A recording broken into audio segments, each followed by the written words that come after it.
Wait. Shabbat Shalom, everyone. Shabbat Shalom. We are Beulah Land at Temple Kifarim. And we have an amazing class scheduled for today.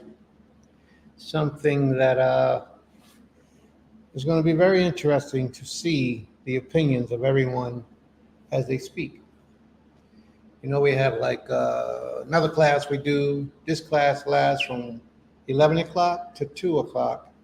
And then from 4 o'clock to whatever time we close it out, usually like 6 or 7 o'clock, we have a totally different class set up.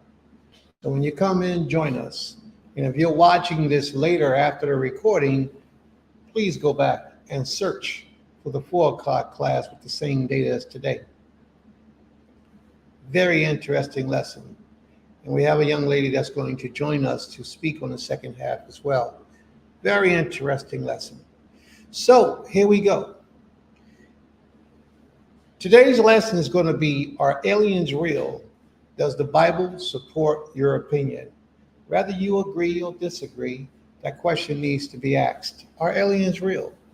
Because there's so many things going on in life today. Technology, science, so much. This is the sign of the time of the month, the sign of Aquarius, where they say that information will be revealed.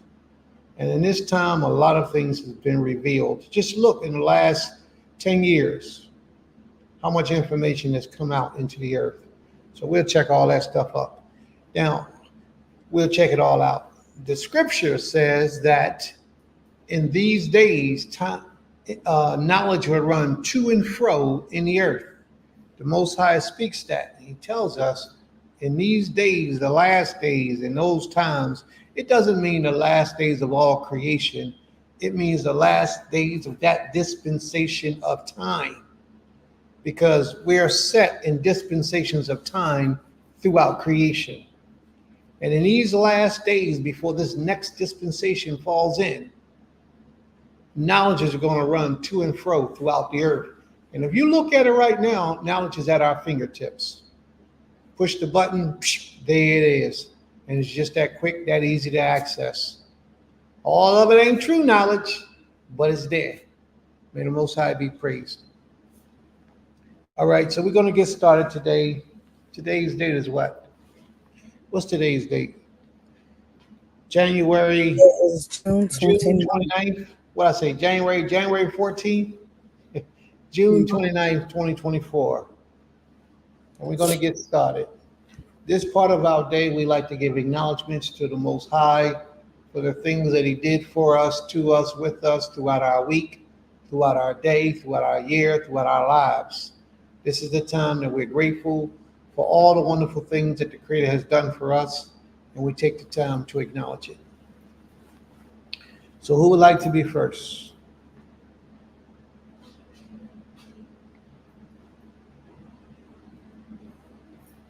I can go. All righty. To say total about the most for continued health for me, my family, my loved ones and friends throughout the week. Shout out to my sister wife here for driving me and the baby and whoever else and one of the sisters on the land to and fro our appointments for our health. That was a lot on her this week and last week, and I appreciate her so much, and just all she does in general, but especially that, because that was important. And I thank the Most High for just keeping me throughout the week. Truly, nothing bad, super bad happened, or anything popping up. So I'm thankful for that peace. All right, may the Most High be praised. Shabbat Shalom, Sister Saadia. Shabbat Shalom. So we're giving acknowledgments and thanks to the Most High. If anyone in the audience have anything, you can type it in. Sister Saadia, we have a class coming up today at 4 o'clock also. I don't know if you saw that, but we would love to have you on the panel as well if you're willing to come in today at 4. If you are, just reach out to Maisha and she'll give you the link to come in. It's going to be one of those classes where we get to talk about issues that we have in relationships. why you chose him and why he chose you. We want to talk about those things later on today. May the Most High be praised.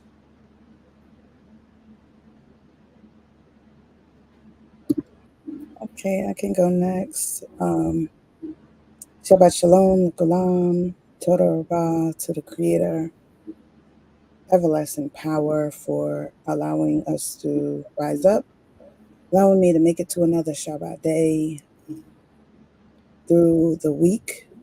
We had a blessed week. Toda to my sister wife for those accolades. Truly appreciate it. I'm just thankful for a beautiful week we had with community building.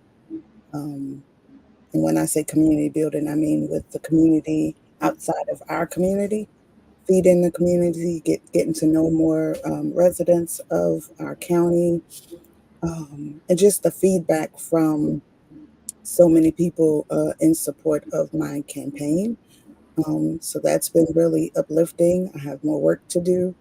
Um, So that'll be something I'm doing this week to get that done. I'm thankful to the Creator, as my sister wife said, for allowing us to make it back and forth from driving to Atlanta and back. I'm thankful to the Creator for allowing my youngest daughter to make it to New York safely to visit family.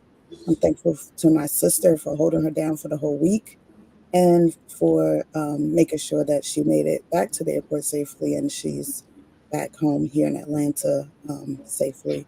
So Toda to the Creator for that. That was her first trip without myself or her older siblings or my Ish, her bonus father. And so I'm just thankful that she did it and just shows, she's growing up. And thank you for the Most High for just keeping her because this is a crazy world out here. I'm also thankful for yesterday made 2 years that something so tragic almost happened to my family with my brother. And I'm thankful that in these 2 years we have seen the mercy of the Creator, his healing powers are so amazing. So I'm thankful that my brother is still here on this side of the living for us to rejoice in that and to be a testimony of how great the Creator is. And so I pray that the Most High continues to keep him, continues to bless his hands and his works, so that he may continue to live long for his family, for his children, and for us as a community, as a family. I'm thankful also that my father is still present here, and I'm thankful that he was able to come home, and we're continuously building to keep strengthening him, keep him healthy and strong and rested so that he may continue to do the work that the Creator has placed for him to do here. And I'm thankful for my Ish. I'm thankful for the beautiful things that he has placed before me to be able to do. I'm thankful for just his vision and being able to support that vision and to see it come into fruition, even when he doesn't like criticism, but he gives criticism. And so even when he criticizes, it's a criticism for me is I was taught that it's an uplifting thing. It's something that you use to be better. You don't take it as a threat or something to bring you down, but you use it to become better, and you make that criticism be your motivation. So that's always been something that my parents taught me, and with that, we were, able to continue to beautify our community, and just be progressive in this process of where we are in building Beulah land at Temple Kefarim. So Rabah, to the Creator for him and for such a beautiful week in all things. Zahir. Toda Rabah, may the Most High be praised. Iman, you want to go to the list from the site? Okay. Sister Saadia says, I'm thankful for all that the Most High has revealed to me as the secret things belong to the Creator. May the Most High be praised. Toda Rabah. And Ahmed Ataya says, Shabbat Shalom, beloved Mishpaka. Giving our praises to our Creator for His mercy, love, and Torah. Also for the love, strength, and unity of our Mishpaka, and for our Beulah Mishpaka. Shabbat Shalom, Abba. May the Most High be praised. Zaquina Christ is thankful for this prayerful moment and time of praises to the Creator. Sister Sakari, Shabbat Shalom. May the Most High be praised. Now we got a whole lot of people in the room, but only a little bit of people, like 3 people, commented. We do have some Shabbat Shalom, but not too many people giving thanks to the Most High. Family, you got to understand that this is one of the most important parts of the day. We come in, we have our conversations, we talk what we talk, we shoot our breeze, but giving praise to this King is one of the most important things we can do. So, no one can make you do what you don't want to do, what you don't feel like doing. We can just try to inspire you or encourage you to give more acknowledgement to this King for what he does. So if there's no one else, then I'll go. So I thank the Most High for health, life, and strength, portions of his wisdom, knowledge, and understanding that he shares with us, that he gives with us, that he delights upon us with.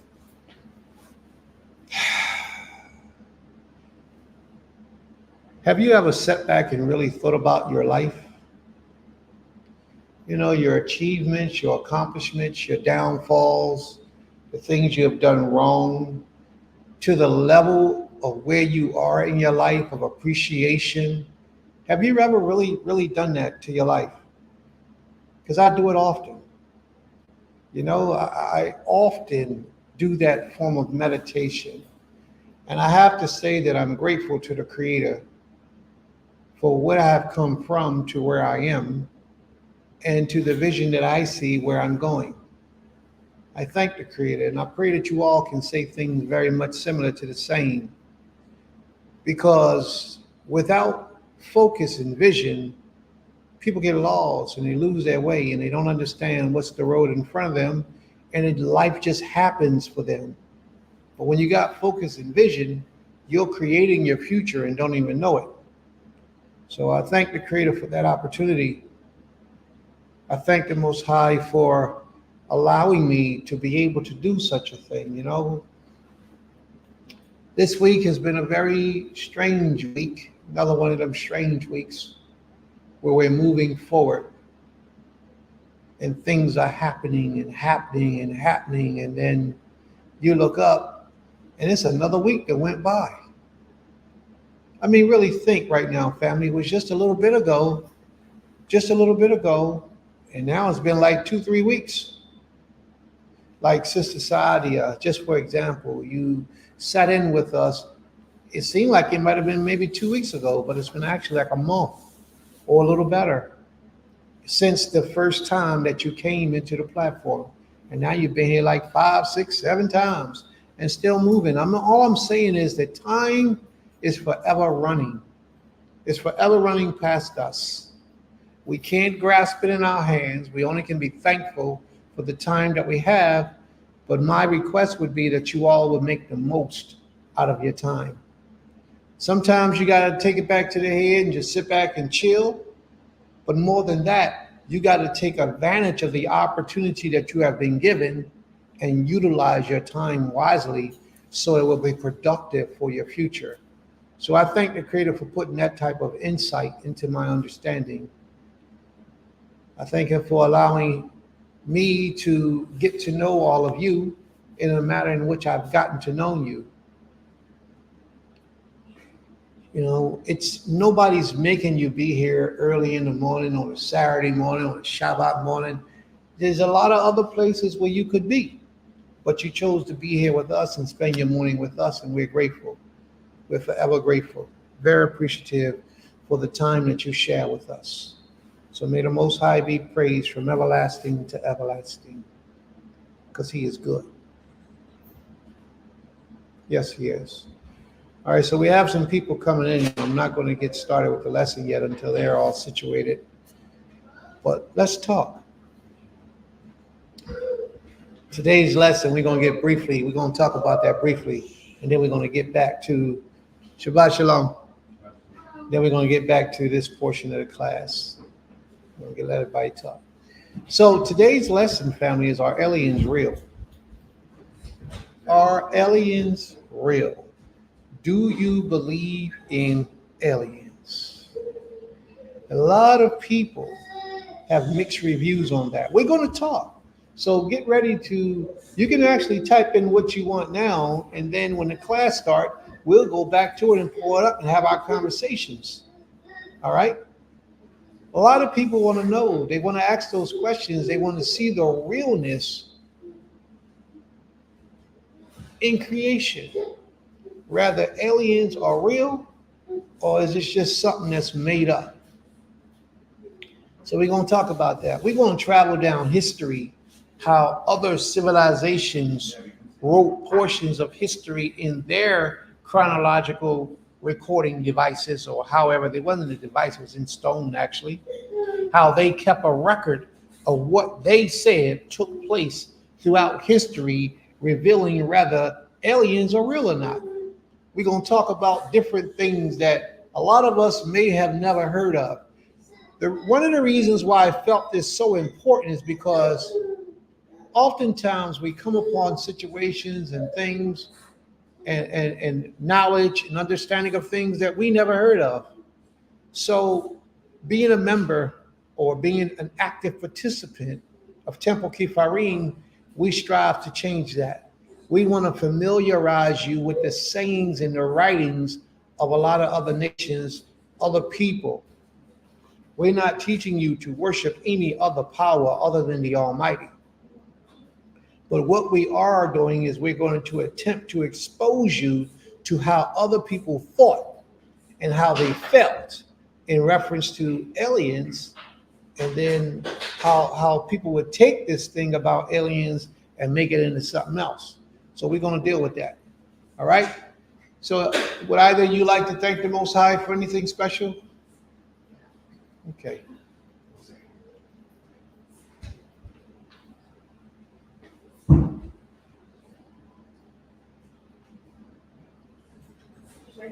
Yes, anywhere they should be able to hear you. Shabbat Shalom, family. I'm just grateful for just waking up today, grateful for my health, grateful for my family, my loved ones, my friends. I just got news that my older sister is moving down here to Georgia, so I'm happy about that. I'll be closer to family. And I'm just grateful for my Bueller family, grateful for Princess Maya, grateful for Prince, Autumn, Uzziah, and then of course my brothers on the land as well. And I'm grateful for my Ish, and just grateful just for the Most High. And that's it. Shabbat Shalom. May the Most High be praised. Toda Rabbah. May the Most High be praised.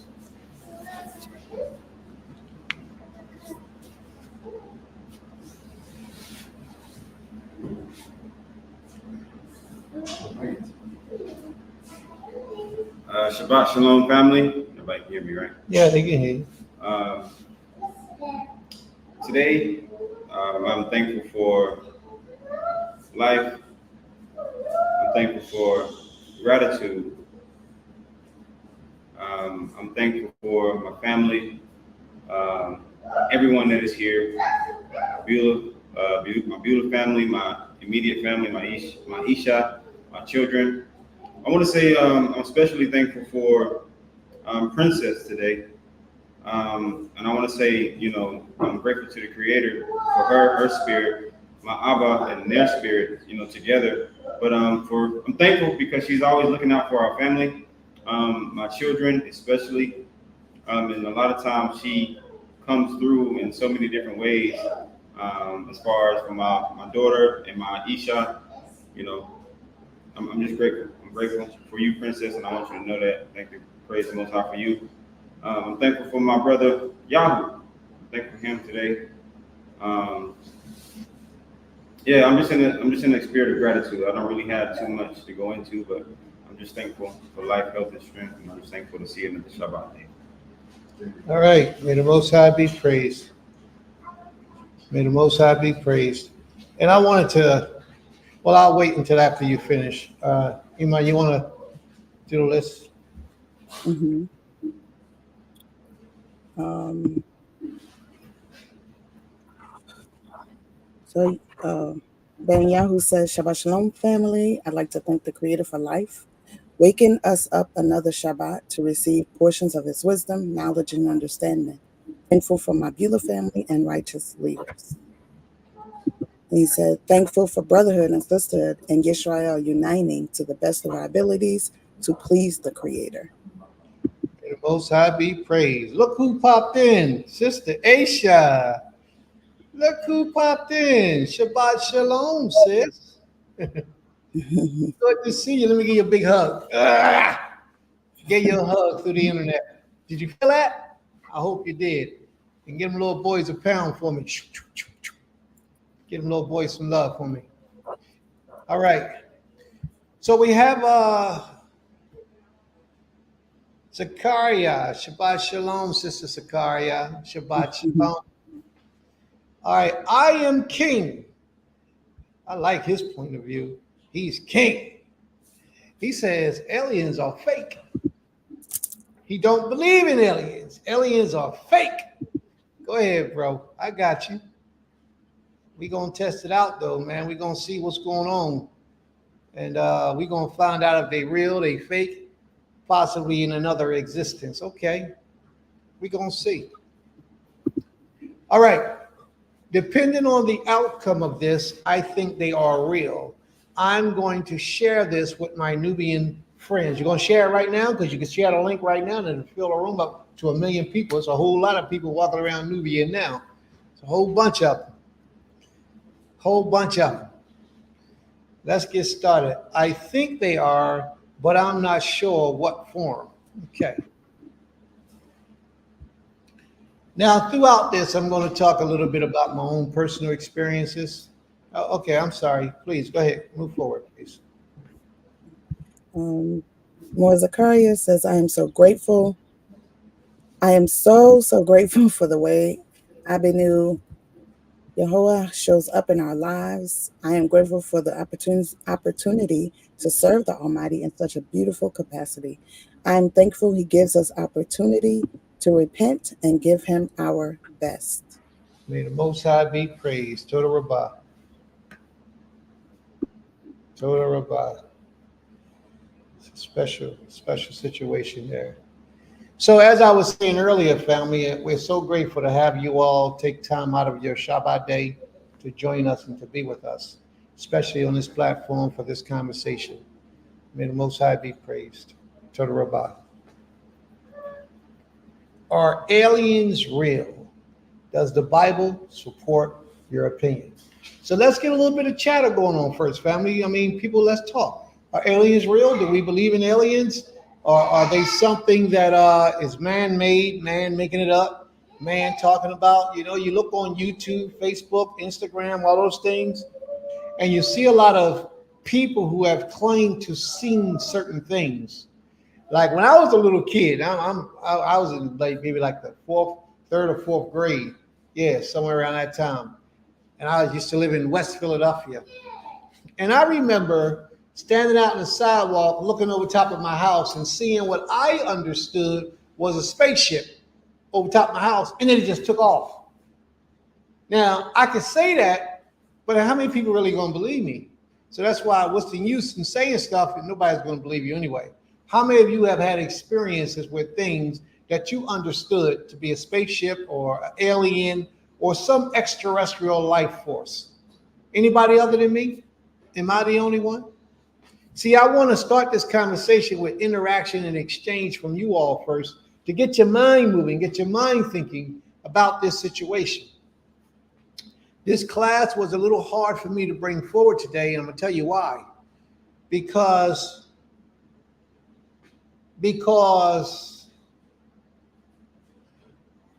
it talks about the deities of other nations. What a lot of people have done, they have wrote histories about aliens and spaceships and all these things, and they deified them.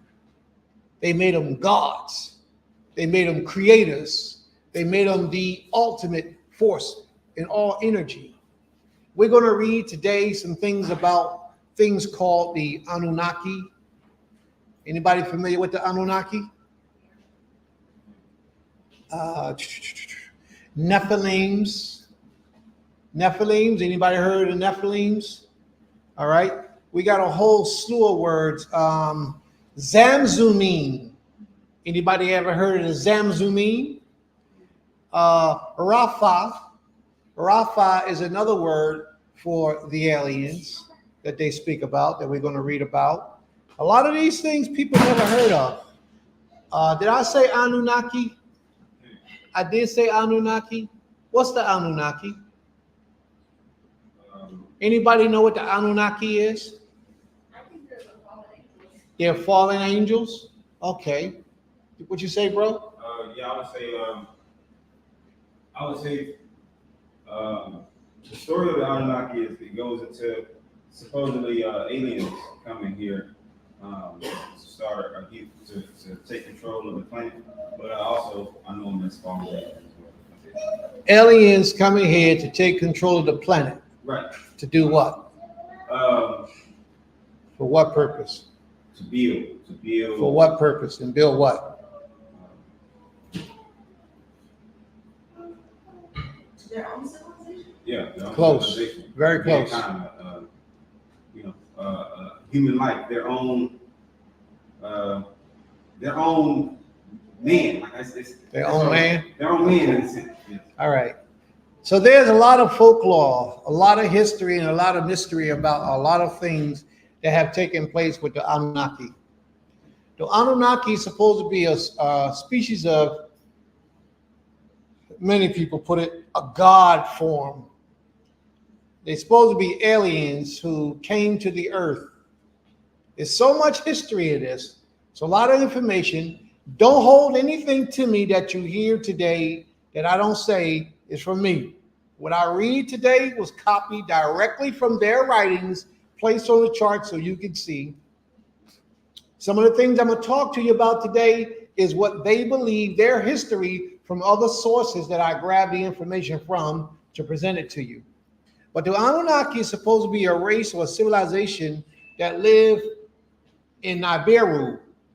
Nibiru is supposed to be another celestial plane out there in the heavens. So the Anunnaki, their planet was being destroyed, and they needed to go. They need to mine gold. So what they did was they found out that the earth had a lot of gold in it. So what they did was they formed a man from something else. They didn't create a man. They formed a man from some other type of species and did something to his DNA so that he could be a slave for them. Some of the Anunnaki tried it with their less powerful people to come down onto the planet Earth and work, but they couldn't survive because of the conditions of Earth. So there are many who theorize that modern day man that we have, Homo sapiens sapien, that's who we are today, supposedly. Homo sapiens sapien, they're saying the difference between us and the Neanderthal man and the Homo sapien man is just a little twinkle within our DNA. There's a portion of our DNA that has been burnt. And that burnt portion is where they added in the God gene that you'll hear about, them adding in the God gene. So then now we'll start to worship an entity or a power or something other than ourselves. They had to do that so that humankind would worship them and keep them high while humankind's worked the mines to pull out the gold out of the earth to give back to the Anunnaki so that they can take it back to the Nibiru and stimulate their planet. These are all things that they say about the giants, the Anunnaki, and prehistoric life from the earth. Not to say that any of these things are true and factual. I'm just giving you information about what they teach. And you can find this in so many different places.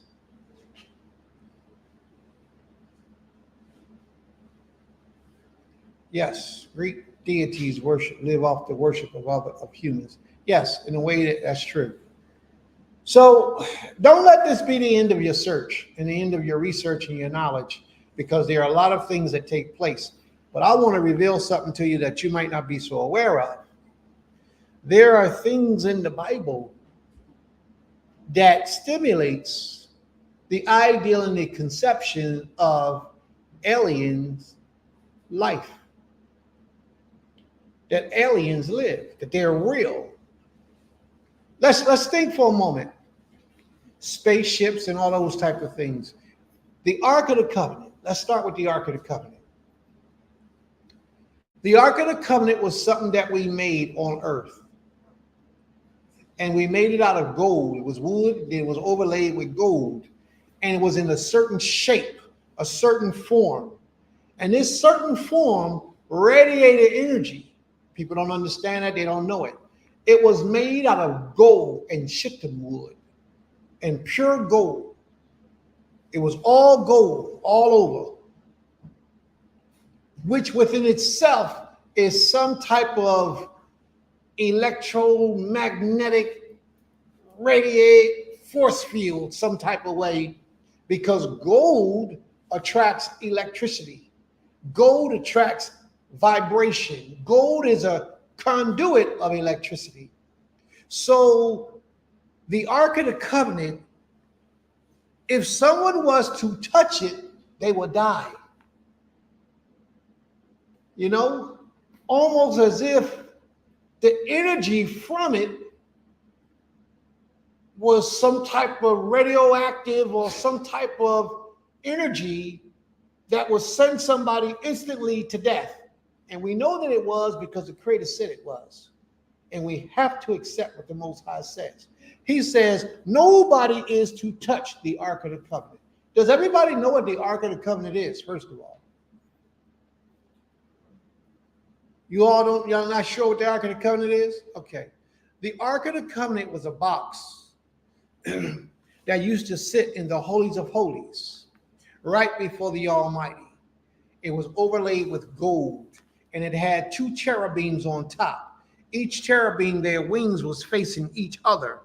So this, with their wings facing each other, they created a seat-like spot in the middle. And that seat-like spot is where the Ruach of the Almighty, servant of the Creator, will come and dwell with the high priest once a year and speak with him on the Day of Atonement. That's what the Ark of the Covenant was. So you can find it all throughout the scriptures. It has been lost throughout history, but the Ethiopians say that they have it. And I'm not going to argue with them, because the Ethiopians have a whole lot of things that belong to us, because they are us in so many ways. Okay? The Ark of the Covenant. Another thing, if you look at Exodus, the 19th chapter, the Most High gave commands to Moses. He says, you come up to the mountain, but you tell the people to stay away. Tell them don't even touch the mountain, because if they touch it, they will die. And if you think about it, why would they die if they touched the mountain? It's because it was a super powerful energy field. Some could suspect there was a super powerful energy field around the mountain that caused the, now you got to read the scripture closely, because a lot of people don't know this.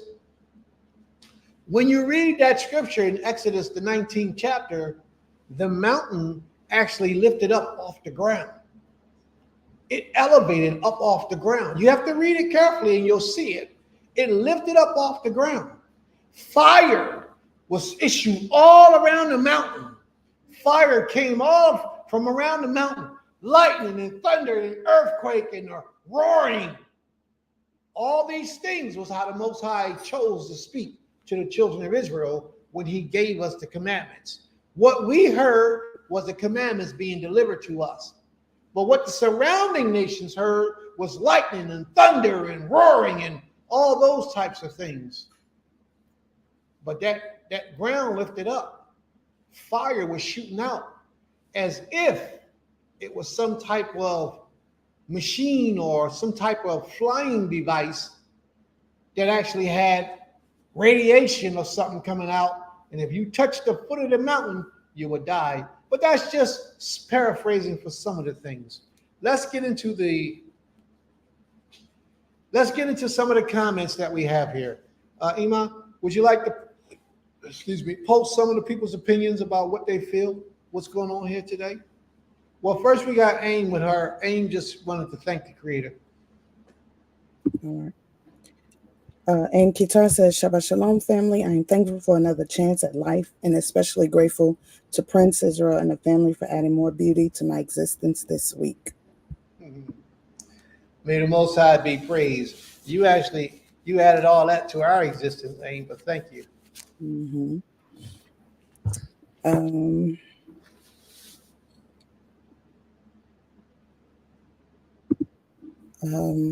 Zachariah says, she was just about to say that Nephilim, Rephaim, and others are very real. I think this is just comments when you were asking what are the Anunnaki. So I was saying they're another nation. Uncle Bear Autumn said, I heard this in a movie, a Greek movie. The Greek deities lived off the worship of the humans. And Malka Higdalia said, only about half of us watching like what we are watching. Interesting. Wake up, people, laughing out loud. Let us play our part on this side of the screen. Let us play our part on this side of the screen. That's where we are, on this side of the screen. So let's get into the screen. All right. Let's go. Can y'all see the screen? All right. Now, what I noticed last week was that when I went into the screen and blew it up, it wasn't necessary because you guys could actually see it in large print. But to me, it looked small. But when I watched the recording was a nice size. So I'm assuming that we all good. Let's talk about giants. Let's start off. Let's talk about giants. Do we believe that giants exist in the earth today? Do we believe that giants exist in the earth today? Okay. I seen one documentary where it spoke about these pyramid-like steps down underneath of the ocean. They call it the Atlantean Ocean. I mean, the Atlantis, city of Atlantis, who had sunken several thousands of years ago.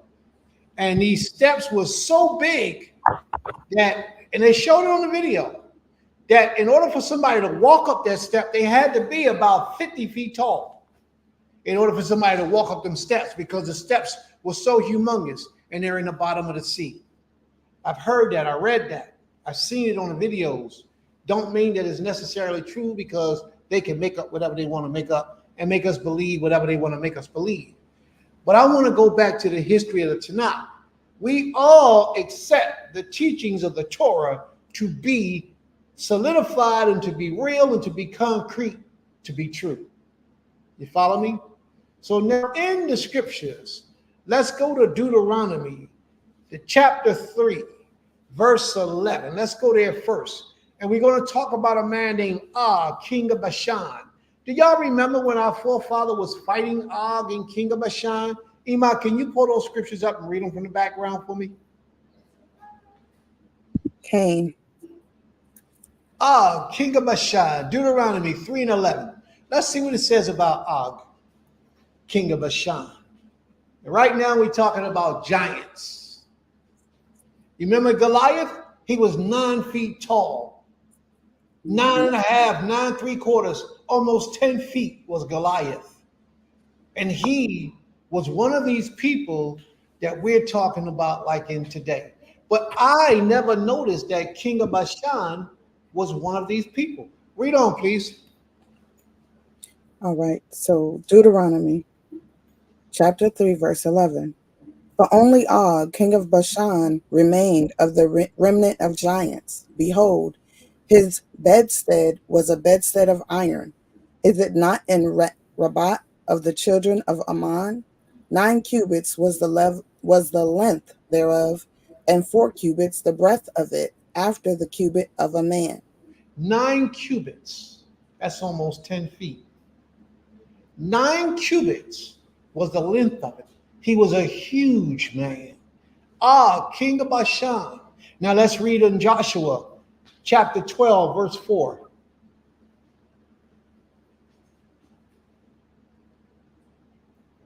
Sorry, 1 second. Oh, we got some stuff for y'all today, family. Believe me, I got some stuff for y'all today, and I'm going to pull it out.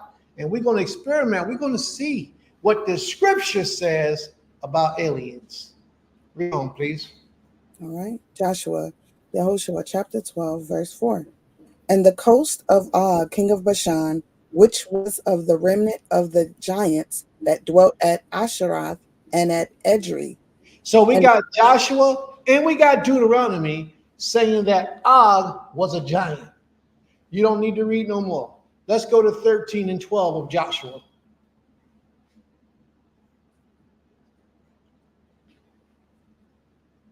Okay. Yehoshua chapter 13, verse 12. All the kingdom of Og and Bashan, which reigned in Asheroth and in Edrei, who remained of the remnant of the giants, for these did Moshe smite and cast them out. Now I want you to pay close attention, because all these places that I'm showing you always mention about the children of Israel smiting these giants. These giants are going to be synonymous with the Anunnaki and the other people that we're going to talk about, who people deified and made gods on the earth. Giants existed in the earth according to what we're reading in the scriptures. So if we can go as far as to say giants exist, how far can we say aliens did not exist? Why would we fraction our mind to believe that aliens could not exist if giants exist? But they're going to all tie together. We can skip down and let's go to Ishbi-Benob. I hadn't even heard of this young man until I began my research. In 2 Samuel 21 and 16, there's a man, Ishbi-Benob. Let's read about him. See what he says. Let's see what the scripture says about him. You said 2 Samuel 21 and 16? Yes. Okay.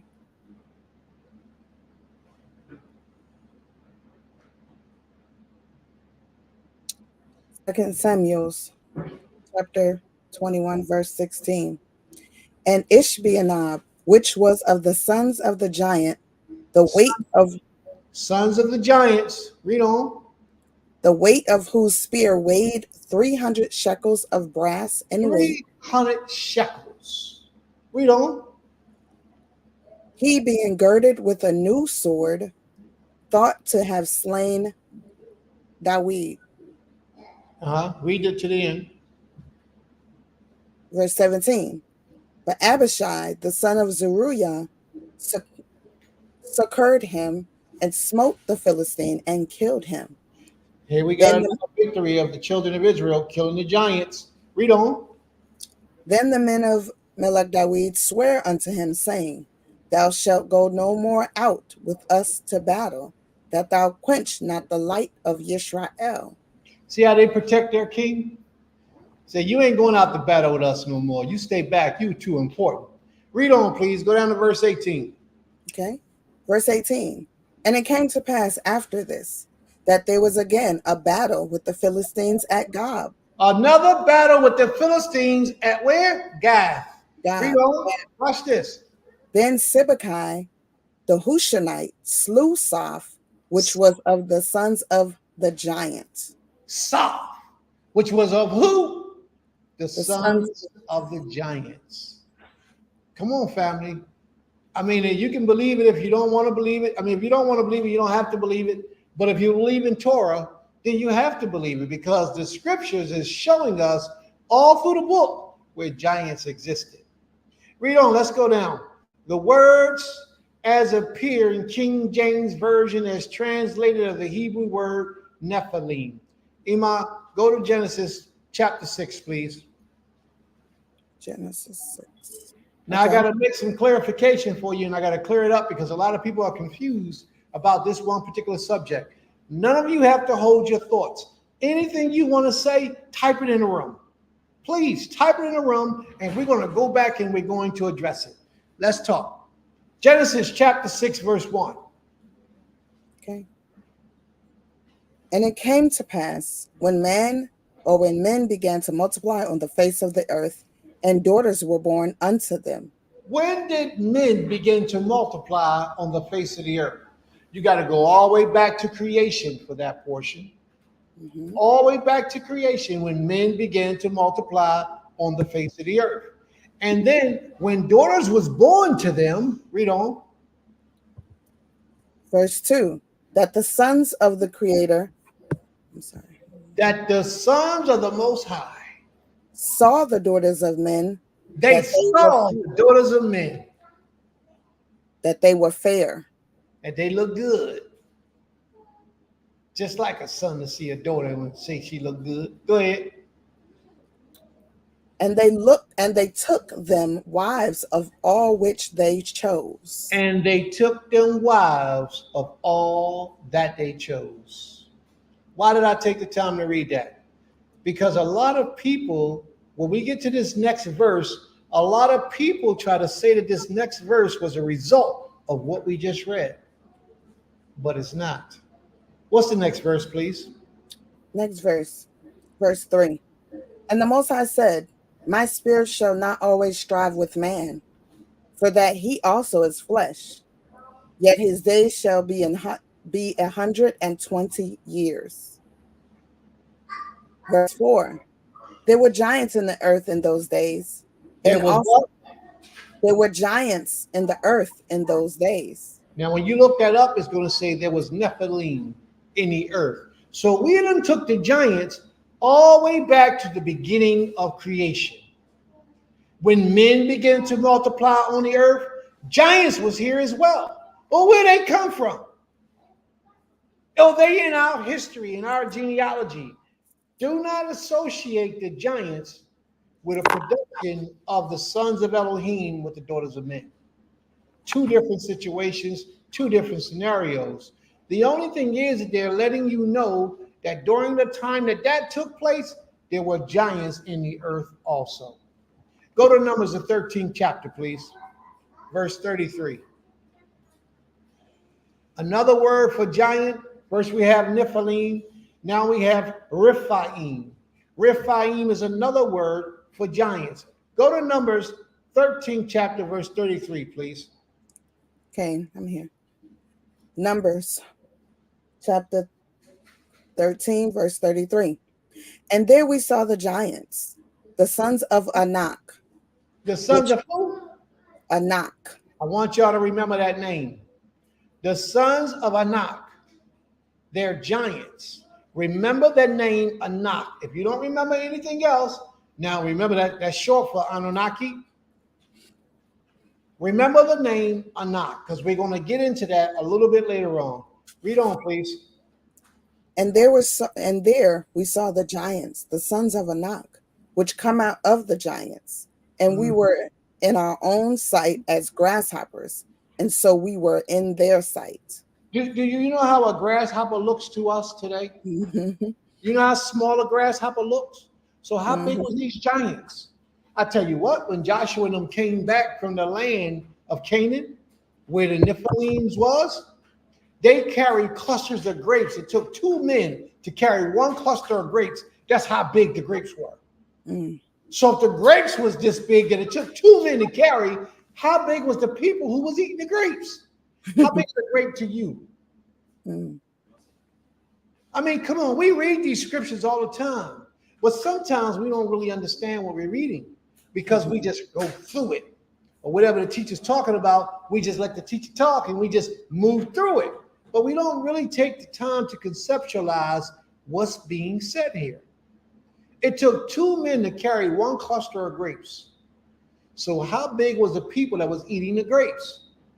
But also keep in mind that the creator of all creation is the one who supplied the grapes for those individuals. He took care of them just like he took care of everybody else on the planet. Our people are constantly going to battle with these individuals. We're hearing about David and his men slaying them. Joshua and his men slaying them. They're constantly going to battle with them. Where are these giants at today? You look at Shaquille O'Neal and say he's a giant. In comparison to us, he's big, but he ain't no giant. Mm-hmm. A giant is 10 feet and above. That's a giant. Read on, please. I'm sorry, Albert. What was that other basketball guy from China, I believe? I forget his name, but he was bigger than Shaquille, like about 2 or 3 feet bigger than Shaquille. He made Shaquille look small. I don't know his name. I forget But his he name. made Shaquille look small. Mm-hmm. But he's huge. Now, he might have been close to 10 feet. Yeah. All right, let's go to Deuteronomy chapter 2, verse 11. Chapter 2. Deuteronomy chapter 2, verse 11. Which also were accounted giants as the Anakims. As the who? Hold up. As the who? Anakims. So the word Anakim is in scripture. Don't sleep on this, family. The word Anakim actually existed in the scriptures. Read on, please. But the Moabites call them Emin. The Moabites call them Emin. See that Emin at the bottom right there? See that Emin right here? That Emin? That's what the Moabites called them. Read on, please. Verse 12.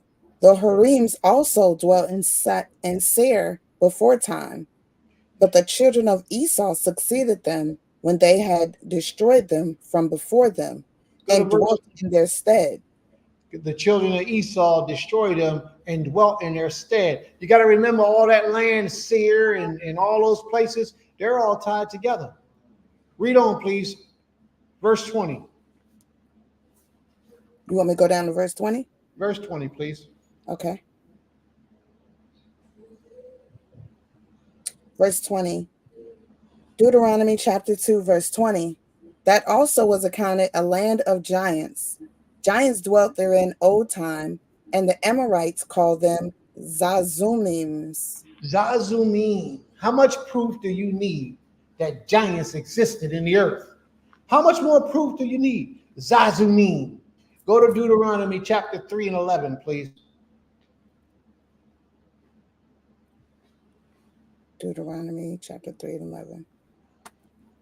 For only Og, king of Bashan, remained of the remnant of giants. Behold, his bedstead was a bedstead of iron. Yeah, we did Og already, didn't we? Yeah, go ahead. Mm-hmm. No, we don't need to do Og anymore. Okay. Get Og. Joshua, we did that too, so we don't need to do that. Let's go to 1 Chronicles 20 and 4. Oh, we did that. We didn't. Let's go to 1 Chronicles 20 and 4. Okay. First Chronicles 20 and 4. And it came to pass after this that there arose war at Gezer with the Philistines, at which time Sycamore. Oh yeah, we did do that. Sycamore the Hushite slew Sippai, that was of the children of the giant, and they were subdued. All right. Thank you very much. Now I'm going to read a little bit now, and then I'm going to go into a story to read about. The Anakites, Hebrew, Nephilim, meaning violent or causing to fall. The word in Hebrew, nephal, means to fall. Nephal, Yared is also another Hebrew word which means to fall, but nephal means to fall. And they call them Nephilim from the word nephal, meaning the fallen ones. And you might have heard that throughout history, the fallen ones. Well, that's what that means, Nephilims. When they say the fallen ones, it is taught that they fell from heaven. They fell from heaven, which means, don't think that they mean trip and fall like you do on the floor. It means that's where they came from the heavens. Nephal, to fall fallen ones from the heavens. They have fallen from the heavens and now they reside on the earth. So think about it for a second. They are called Nephilim from the word Nephal, which means causes to fall or to fall. These were the violent tyrants of those days, those who fell upon others. The word may also be derived from a root signifying wonder and hence monsters or prodigies. In Numbers 13 and 33, this name is given to a Canaanitish tribe, a race of large stature, the sons of Anak.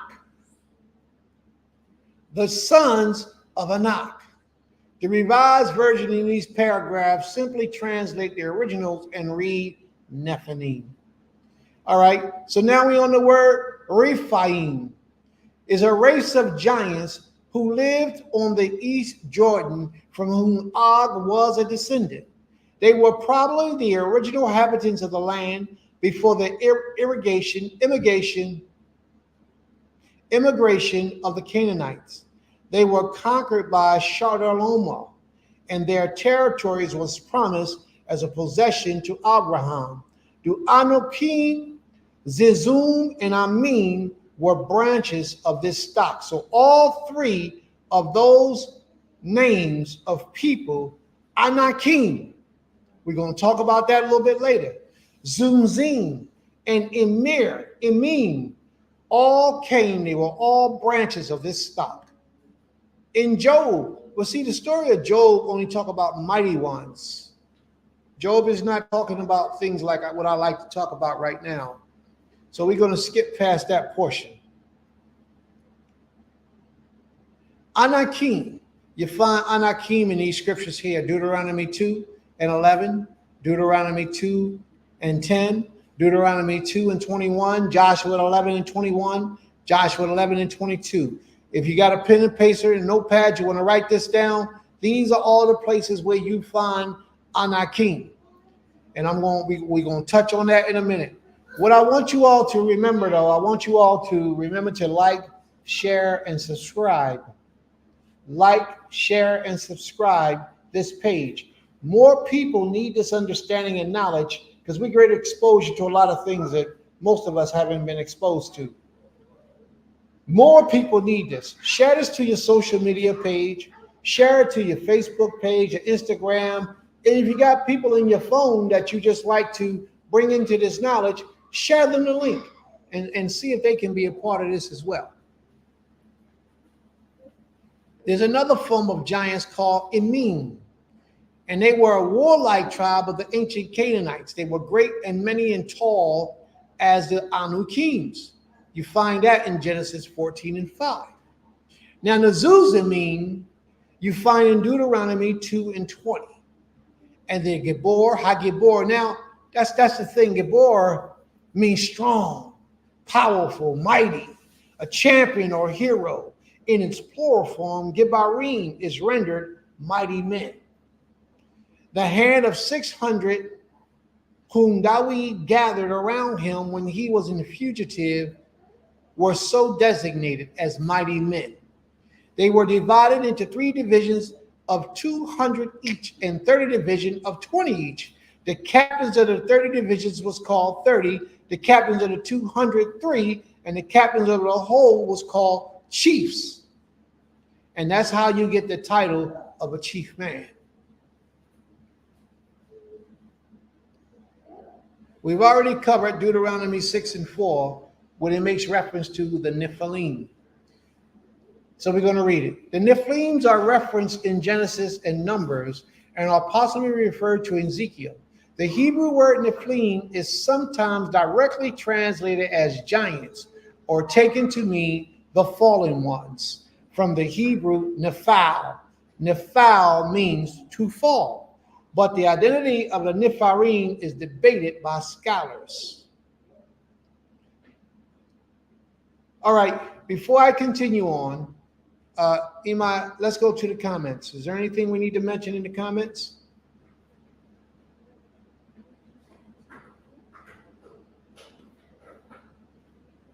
Before I move on, I would like to address the comments.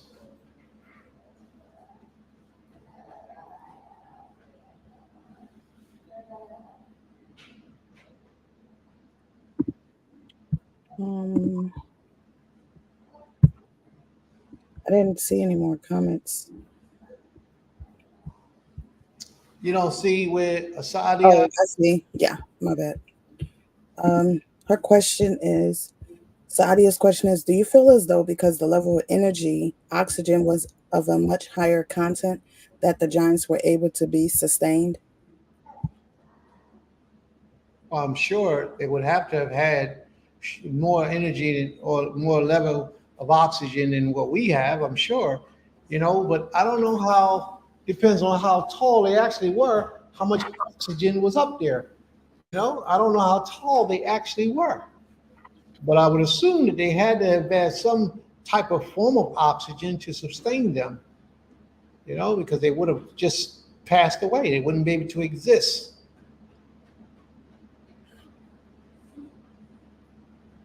All right, let's move on. Oh, you got something else? Yes. My sister says, so I see where giants were 9 to 10 feet tall. What about the huge sized giants that we typically think about? See, that's the thing. We don't know how tall. Anything over 10 feet is a giant. And we don't know how tall giants actually were or who was the tallest giant that ever existed in the earth. We don't know. It is my theory that they're still here in the earth somewhere. There's a lot of the places on the earth that's been uncharted. There are places where, what is that place called where everybody, the Grand Canyon, where everybody go to the Grand Canyon? There's a portion of the Grand Canyon where they won't let you fly over, where they won't even let you go visit. They got it shut off. The government got it sealed up. Who knows what's in there? Who knows what type of beings or creatures or people are living in the Grand Canyon that the humans, regular people, don't have access to? They won't even let you fly over that area of land. They'll shoot you down. What are they trying to hide? What are they trying to protect? See, there's things in the earth that we don't know about, places in the earth that we've never traveled to, that they're not reporting to us. But this information is real. But let alone all that, scriptures confirm what it is that we're saying. So let's go to the book of Ezekiel, the first chapter. Ima, can you pull it up, please? Let's see how Ezekiel speaks about what's taking place in his time.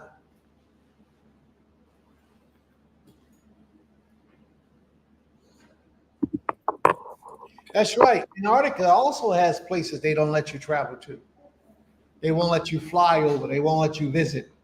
They got the government got it all protected and blocked off because they don't want people getting there.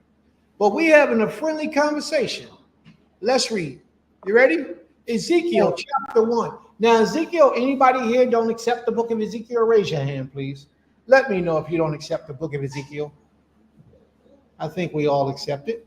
Let's see what Ezekiel says. Now, we're going to give you a new way of looking at things. That maybe what Ezekiel is seeing is extraterrestrial beings. Maybe what Ezekiel is seeing is those same giants that inhabited the earth at one time. Maybe what Ezekiel is seeing is everybody began to worship and call them gods. Let's see. Read on. Ezekiel, Yekesquiel, chapter 1, verse 1. Now it came to pass in the 30th year, in the 4th month, in the 5th day of the month, as I was among the captives by the river of Shebar, that the heavens were opened, and I saw visions of the Creator. In the 5th day of the month, which was the 5th year of King Jehoiakim's captivity, the word of the Most High came expressly unto Ezekiel the priest, the son of Buzi, in the land of the Chaldeans by the river of Chebar. And the hand of the Most High was there upon him. And I looked, and behold, a whirlwind came out of the north, a great cloud, and a fire enfolding itself. Now stop for a second. Stop for a second. What did he just say he saw in the north? A whirlwind, but it's a great cloud. So that whirlwind was up in the air and it was moving around. And a fire encamped itself. A fire surrounded itself. It was contained. It was a whirlwind. It was something in the sky. Ezekiel witnessed something in the sky that gave the appearance of a cloud, but yet it had a fire in it. What is Ezekiel talking about, family? We understood Ezekiel to be talking about cherubim. Well, what is a cherubim? Mhm. Cherubims, as we understand, are warrior angels. Warrior angels. Let's let Ezekiel describe a little further what took place. Read on, please. Tell us chapter and verse, please. Okay. Ezekiel, Yekesquiel, chapter 1, verse 4. And I looked, and behold, a whirlwind came out of the north, a great cloud, and a fire, enfolding itself, and a brightness was about it. And out of the midst thereof, as the color of amber, out of the midst of the fire. Verse 5. Also out of the midst thereof came the likeness of 4 living creatures. Now, before you move on, I gotta cover this for y'all. Kashmal is the last word in that. I want you to tell me what's the last word on verse 4 for you. The fire. As it were gleaming. Hmm? What's your book say? Read yours, please. And out of the midst thereof, as the color of amber, out of the midst of the fire. All right. And mine says, fire flashing forth continually, and in the midst of the fire, as it were, gleaming metal. And the word is there for metal, kashma. It is there. So this showing us that Ezekiel is witnessing some type of physical object and not just a cloud. But he's getting the brightness, the shining off of the shining of a metal object that looks like a cloud that's up in the heavens that has the ability to move, and it has fire in it. What is he describing? Somebody tell me what he's talking about.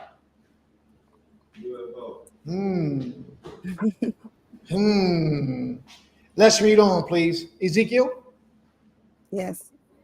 Ezekiel, Yekesquiel, chapter 1, verse 6. 5.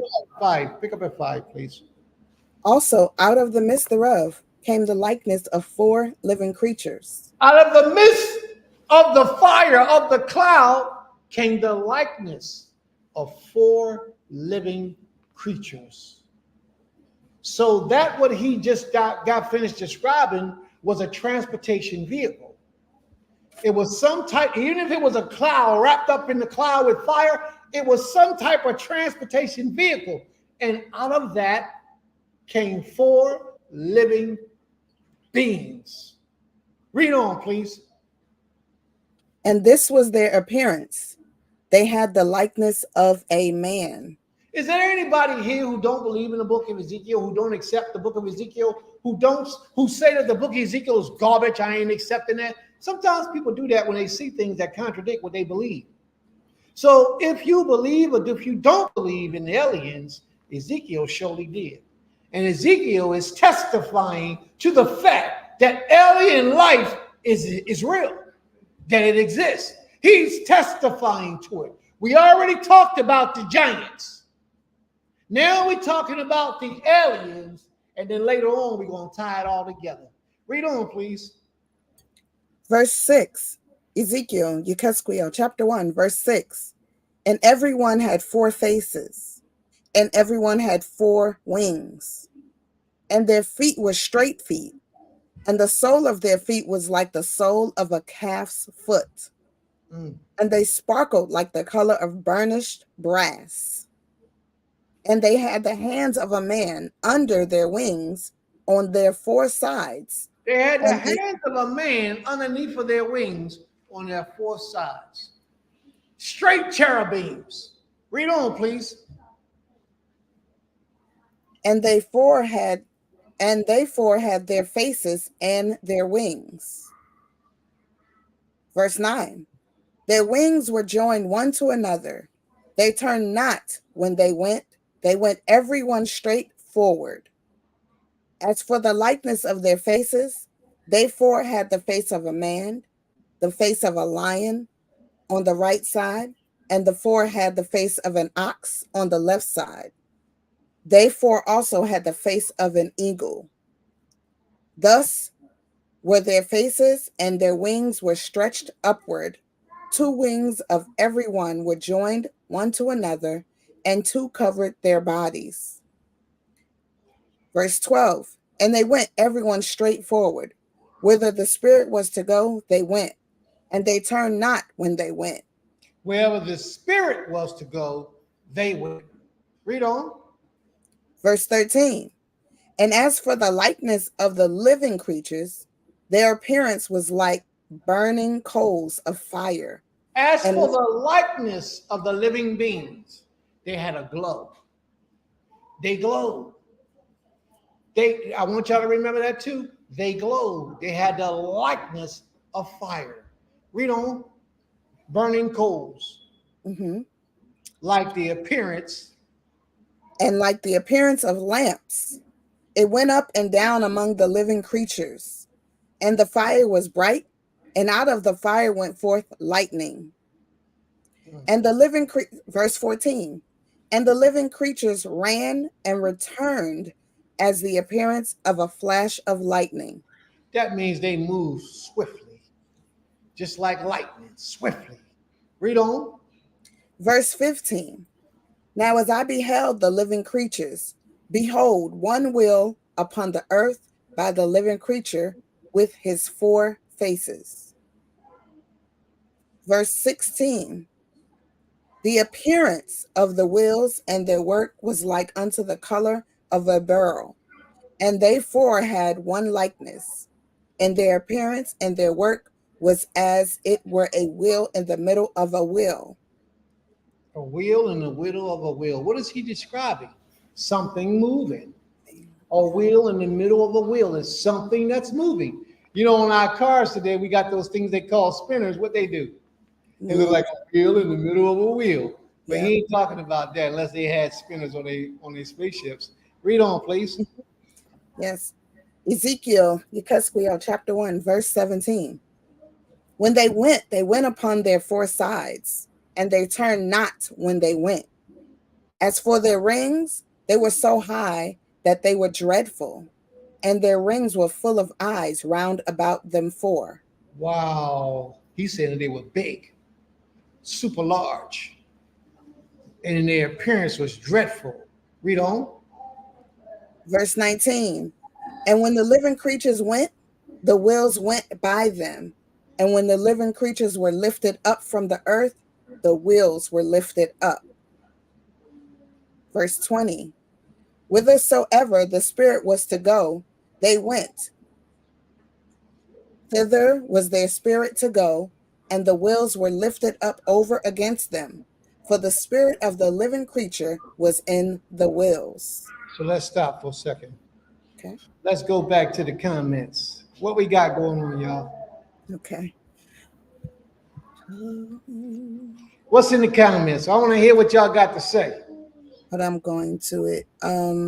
When you were talking about places that we cannot go to, or that they don't want you to go to, Bob Matatiah says in the Solomon Islands, they have an area where they are said to have a giant buried to keep other giants away from their living areas.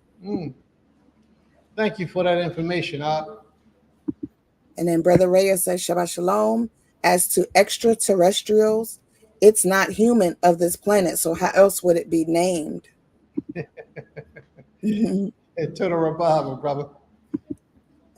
Sister Saadia said there are places in the U.S. that have frequent visits from aliens. And that's absolutely correct. How do you think technology got so far advanced in such a short period of time?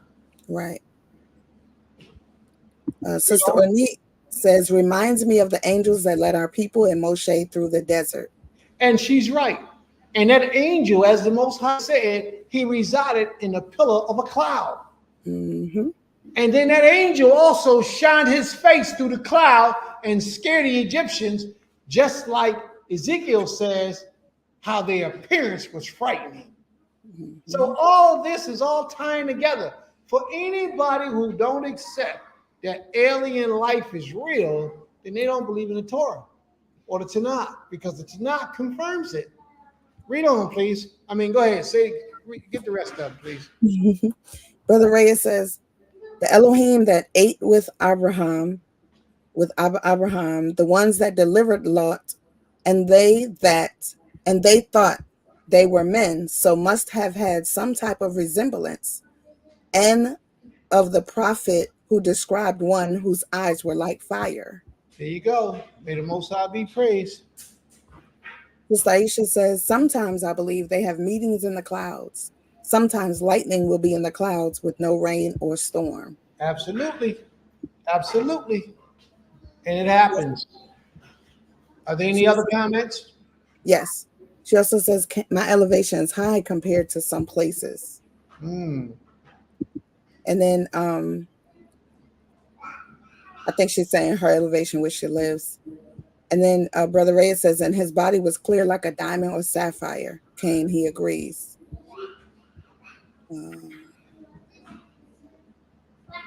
Sister Saadia just agrees with Ornette, saying, Most High said he sent an angel before us to guide us in the way, to obey his voice.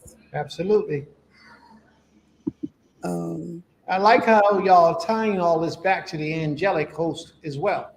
All this all ties together, but we're going to clear it all up later on. Read on, please. Sister Aisha said, it's dope to witness. Absolutely. And Sister Gabby says, I'm loving this class. I love topics like this. Me too, Sister Gabby. And then Sister Gabby says, please like, share, subscribe, and comment. Please, yes, like, share, and subscribe, and comment. We have 27 views, and I think we only have 10 likes. So we need everybody to go back to your screen, click up, click down, like, then share, and comment, and press the bell as well. Thanks, Sister Gabby, for that reminder. Then Sister Autumn says, sounds like aliens are servants of the Creator. Oh, we tying it in. We tying it in. Now, in the book of Isaiah, he mentions in Isaiah 13:5, they came from a far country, from the ends of heaven, even the Most High, and the weapons of his indignation to destroy the whole land. They came from the end of the heavens. Wow. Let's go on. Yeah. Turn with me, please, to the book of Genesis, chapter 23. Okay. And Ketar says, in Daniel's visions, the beast-like appearance of creatures were also revealed. Absolutely. All right. You said Genesis 23? Yeah, Genesis 23. Verse 1? Yep. Okay. Now, last week in class, I told you all that I was going to bring something forward about these giants and all this extra stuff. And I told you I was going to bring it forth. I was going to do it last week, but then I changed last week and did something else. So now I'm bringing it forth this week. This is what this class was about. So we did a little bit about Genesis 23 last week, and I'm going to talk a little bit about that, but it's not really for that portion. It's only for the first couple of verses in Genesis 23 that I'm bringing all this up. Let's read on, please. So we're going to read the whole entire Genesis 23 until later, but let's go. Genesis, Bereshit, chapter 23, verse 1. And Sarah was 107 and 20 years old. These were the years of the life of Sarah. And Sarah died in Kirjath Arba. What is that? Hold on. Just see what we do. We read stuff, but we don't really take in what those things mean. Kirjath Arba. What is that? What is Arba? Usually the land is named after a man. Usually. So what is Kirjath Arba really? Who knows? We know that it is presently called Hebron in the land of Canaan. But all these people we were reading about, they all appear to be in the land of Canaan. Kirjath Arba is exactly this. Here go the meaning of the mystical meaning of the word Arba. Arba in Hebrew. Who knows the word Arba in Hebrew? What does it mean in Hebrew? Anybody know what Arba means in Hebrew? All y'all Hebrew scholars here? It means four. It means four, the number 4 in Hebrew. All right? So here we got. Arba, it actually means giants. It actually means strength. A cube, the number 4. Arba is the name of the number 4, symbol of the great strength and stability characterized in the square and the cube. Let's move on. Arba, the person who all this was named after, Arba was the father of Anak. Now, I want to say all this stuff because I need y'all to understand how it goes. Arba was the father of Anak. Who is Anak?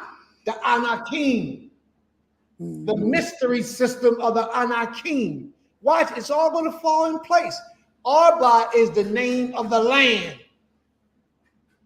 but it's also the name or the father of the race of giants, the Anakim. All this stuff is going to fall in place, but you got to do your research and check it out. Now, the names of the Hebrew before time were Kirjath Arba, which Arba was the greatest man among the Anakim. You find that in the book of Joshua, chapter 14, verse 15. Became inheritance. Hebron became the inheritance of Caleb. And the tribe of Joshua, the tribe of Judah is going to go in and destroy all the Anakim, because that was wholly followed the creator, the Elohim of Yisrael. Anunnaki are giants. Mystical meaning of Ahim, Ahiman.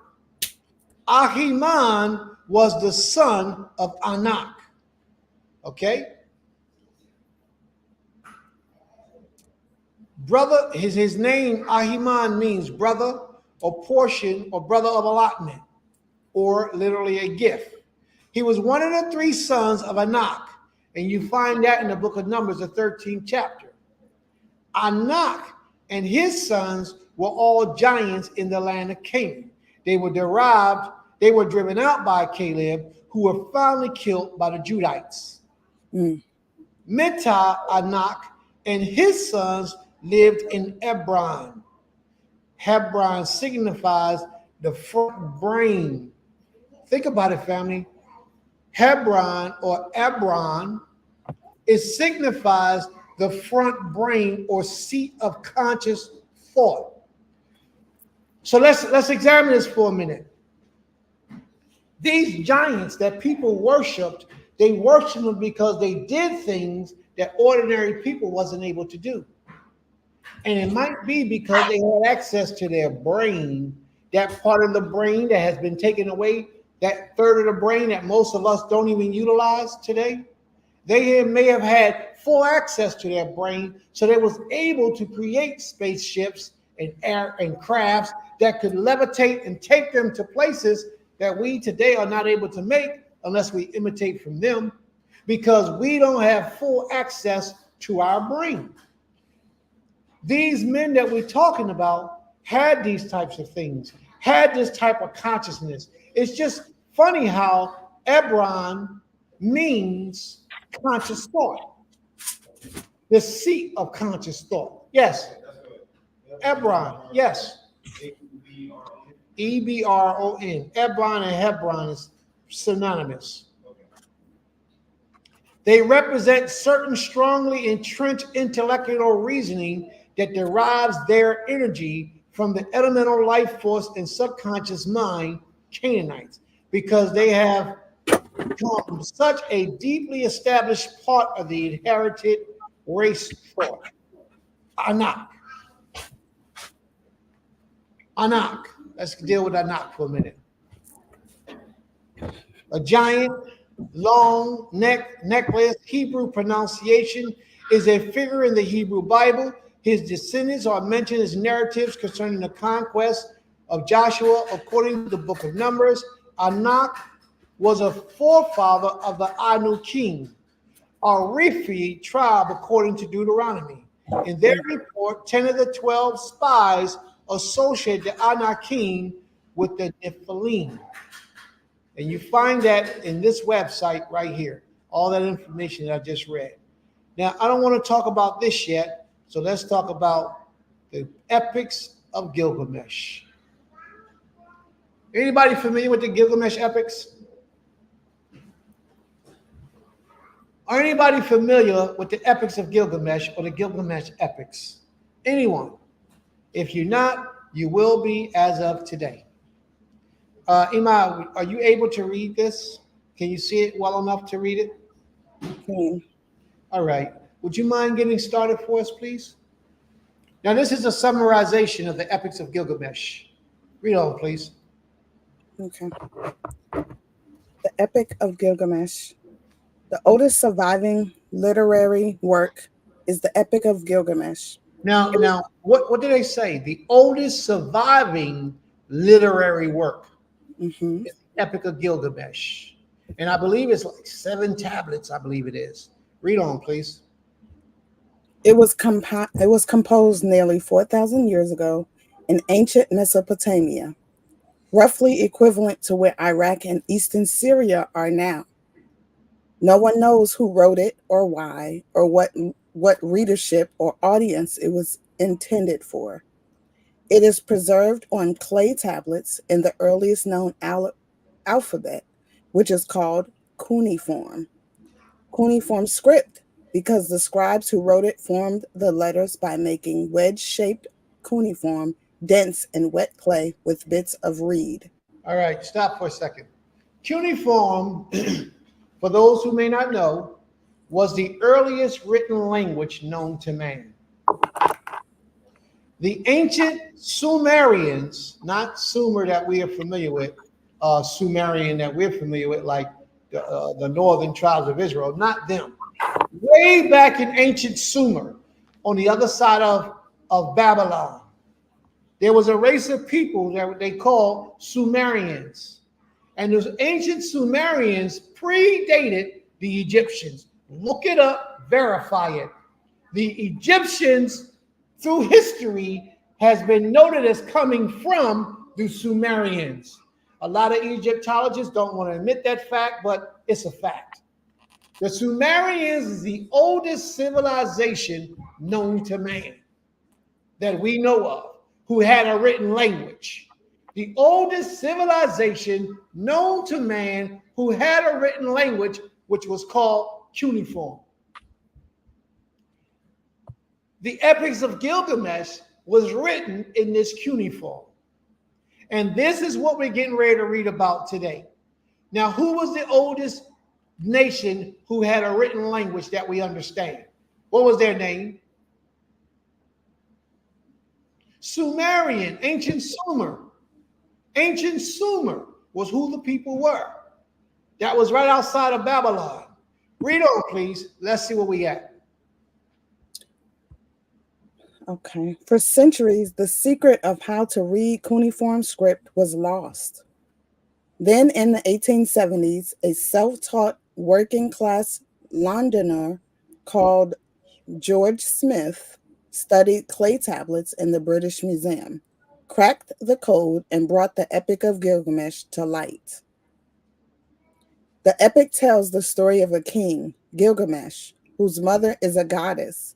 His mother is a goddess, so therefore he's a demigod. Read on. Do anybody know what a demigod is? If you don't know what a demigod is half part man and half part a god. That's what a demigod is, but you reside on earth. Read on, please. He rules the city of... This is all Greek mythology. Please forgive me. This is all Greek mythology, but this was written by the ancient Sumerians who predated the existence of the Egyptians. Actually, they say that the earliest Egyptians migrated from ancient Sumer into the land of Egypt where they flourished. And that was over 45,000 years ago. Read on, please. Okay. He rules the city of Uruk, now Walker, in southern Iraq. Iraq, as we know today, is in Iraq. Read on.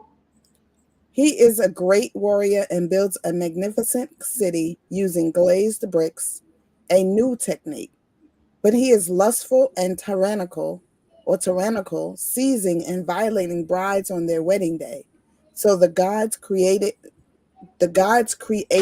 a wild man called Enkidu to stop Gilgamesh oppressing his people. Enkidu is made Enkidu is another deity. Read on, please. Enkidu is made from the clay the mother goddess washes from her hands, and he is an animal rather than a human. He is covered in hair and lives with the gazelles, eating grass as they do. However, a votaress of the temple in Uruk seduces him, and after 7 days and nights of fervent lovemaking, he becomes human. She teaches him to wear clothes and eat human food. That's where the European come from. Psych. Read on. Gilgamesh falls in love with Enkidu, caressing him like a woman. But when Enkidu tries to stop him violating brides, they fight. They turn out to be equally matched. So they kiss and make friends and embark on heroic adventures. Together, they go on a quest to the cedar forest and kill the monster Humbaba, who lives there. This angers the deities since Humbaba was their monster. While Gilgamesh is washing after the fight, the goddess Ishtar sees him, falls in love, and proposes marriage. But she is the goddess of sex and violence, and all her lovers come to a bad end. So Gilgamesh rejects her. She is angry and calls on her father, the sky deity, to send another monster, the bull of heaven, to kill Gilgamesh. Instead, Gilgamesh and Enkidu kill the bull, which angers the deity still more, and they sentence Enkidu to death. Now I want y'all to remember all the names that I said earlier, like Enkidu, and watch how they play out. Now the names that I mentioned was in scripture, but the names of these things right here are in Greek philosophy, but yet they have a place in scripture. Because those were the names that a lot of those names are the names we're going to be reading about today. That's in Greek mythology. Read on, please. Mm-hmm. Gilgamesh mourns him bitterly and sets off to discover the secret of eternal life. So Gilgamesh, this is where the story picks up. Gilgamesh mourned him bitterly, which means he cried for the love of his friend, Joker, and sets off to discover the secret of eternal life. Immortality, so he would never die. Now, this is where the story picks up at. Read on, please. Gilgamesh mourns him bitterly and sets off to discover the secret of eternal life. He is ferried across the waters of death and finds the immortal man, Unafishtim, who survived the great flood in which all other humans died. By the following the deity's instructions and building a boat. What? Yes. Okay. By following the deity's instructions and building a boat. Unashpatim is supposed to be Noah. Every great civilization has their version of the flood upon the earth. Unashpatim was the one who survived. He was supposed to have been Noah of the Sumerian history of the Gilgamesh epics. Unashpatim has already acquired eternal life, but Gilgamesh doesn't know it. But let's read on. Let's see. Okay. Gilgamesh dives into the ocean to find a plant that is said to make whoever possesses it young again. Though he finds it and brings it to the surface, it is stolen by a snake, and Utnashpatim tells him that no one can defeat death. No one can defeat death. So go ahead. So Gilgamesh returns to Uruk, having learned that, though he is mighty and famous, he will be equal in death with all other human beings. So that's the story of the Gilgamesh epics, okay? So everybody understand the Gilgamesh epics, okay? Now we're going to talk about Anunnaki. Remember, we read about the Anunnaki, we read about Anak. Now we're going to talk about them and how they relate to where we are today. Read on, please. Okay. The Anunnaki or Sumerian. John Kerry. Oh, I'm sorry. John Kerry is emeritus professor at Oxford. His books include The Essential, Paradise Lost, What Good Are the Arts, Studies of Donne and Dickens, and a biography of William Golding. The Unexpected Professor, his memoir was a Sunday Times bestseller. Anunnaki. Now, this is a statue of what they call the Anunnaki, these deities that so many people worshipped. Read on, please. The Anunnaki, ancient Sumerian. Now, we just read about the Anunnaki in the Tanakh. Now we're reading about them in ancient Sumer history. Read on, please. Okay. The Anunnaki, Sumerian, also transcribed as Anunnaki, Anunna, and Ananaki, and other variations, are a group of deities of the ancient Sumerians, Akkadians, Assyrians, and Babylonians. And our forefathers worshiped them. Our forefathers gave credence to them, and that's why we was punished. It's important that you know who these things are, the history of these things, and what not to do. If we don't visit these things, you'll never understand. You'll never know. And you won't be aware, but Prince chooses to make you aware of these things today and then tie it into the relevance of Scripture. When I brought it through Scriptures, I showed you that everywhere they appeared, they were killed by our people. Everywhere they appeared, their people was killed by our people for the idolatry that they practiced. Read on, please. In the earliest Sumerian writings about them, which come from the post-Akkadian period, the Anunnaki are deities in the pantheon, descendants of An and Ki. Now, did we read about Ankh? We read about him. Ki, we didn't read. Anki was the one name. Read on. The deity of the heavens and the goddess of earth, and their primary function was to decree the fates of humanity. They should not be confused with the Akkalu. Akkadian cylinder seal. Oh, this picture, etymology. This picture is Akkadian cylinder seal impression depicting a vegetation goddess, possibly Ninhursag, sitting on a throne surrounded by worshippers, 2350-2150 BC. The name Anunnaki is derived from An, the Sumerian deity of the sky. The name is variously written Anunna or Anunnakini or Anunna, meaning princely offspring or offspring of An.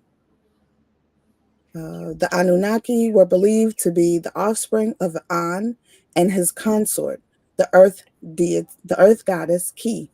Samuel Noah Kramer identifies Ki with the Sumerian mother goddess Ninhursag, stating that they were originally the same figure. The oldest of the Anunnaki was Enlil. Remember that name, family, Enlil. Read on. The deity of air. Read on. Enlil. Remember that name. Was Enlil, the deity of air, and the chief deity of the Sumerian pantheon. The Sumerians believed that until Enlil was born, heaven and earth were inseparable. Then Enlil split heaven and earth in two and carried away the earth, while his father An carried away the sky. All right, Enlil. And did my book go there? Do you see that on your screen now? No, you can't see it? No. All right, let me Hold on, give me a second. Okay.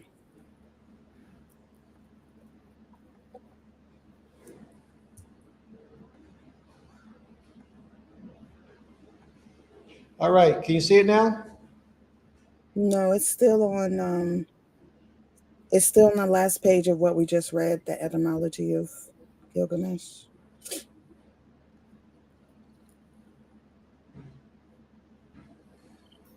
All right, 1 second. Okay.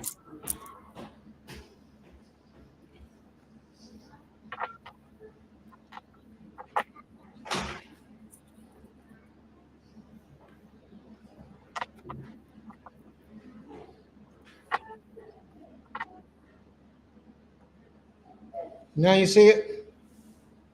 Enlil came. Yeah, we get ready to read some stuff, y'all. Let's go. Now, see, this is so that you know all this history of why people did what they did so that you can prevent from doing it yourself. You have to be strengthened in your mind and understand why people did what they did and who they were and the different history that came before you so you don't repeat the same cycle all over again. So many of us are worshiping the unknown and know not why we do what we do. Don't be afraid to splurge, to read, to learn so that you can better equip yourself to understand, to help somebody else out of a situation that they're in. Read on, please. But you got to watch this because Enlil is going to be tied to a lot of the things that we do today. Read on, please. Yes. Enlil, later known as Ilil or Iliel, is an ancient Mesopotamian deity associated with wind, air, earth, and storms. He is first attested as the chief deity of the Sumerian pantheon. Ancient Sumer, the first civilization known to man with a written language. Read on. Okay. But he was later worshipped by the Akkadians, Babylonians, Assyrians, and Hurrians. Hurrians. But also Israel worshiped him as well, but by a different name. And we're going to deal with that. Read on, please. Sorry, 1 second. Enlil's primary center of worship was the Ekir temple in the city of Nippur, which was believed to have been built by Enlil himself and was regarded as the mooring rope of heaven and earth. He is also sometimes referred to in Sumerian text as Nunamir. According to one Sumerian hymn, Enlil himself was so holy that not even the other deities could look upon him. Enlil rose to the prominence during the 24th century BC with the rise of Nippur. His cult fell into decline after Nippur was sacked by the Elamites in 1230 BC. Elamites. Another name you should write down and research. Can y'all see that right there? Yes. Elamites was an ancient civilization in the far west and southwest of modern-day Iran, stretched forth from the lowlands of what is Khuzestan and Elam province, as well as a small part of the southern Iraq. The modern name Elam stems from the Sumerian translation Elam. Read on. Okay. The Elamites in 1230 BC, and he was eventually supplanted as the chief deity of the Mesopotamian pantheon by the Babylonian national deity Marduk. Now, do you see how throughout time they got one God that they worship, another generation of people come in, and that God is replaced with another God? But all of these gods all tied together, just like you have today with the Almighty and Christianity. The Almighty is the true power of all creation. But a lot of our people throughout history have sided with the New Testament and gravitated toward the God of the New Testament and replaced the Almighty with that power. Do y'all see that?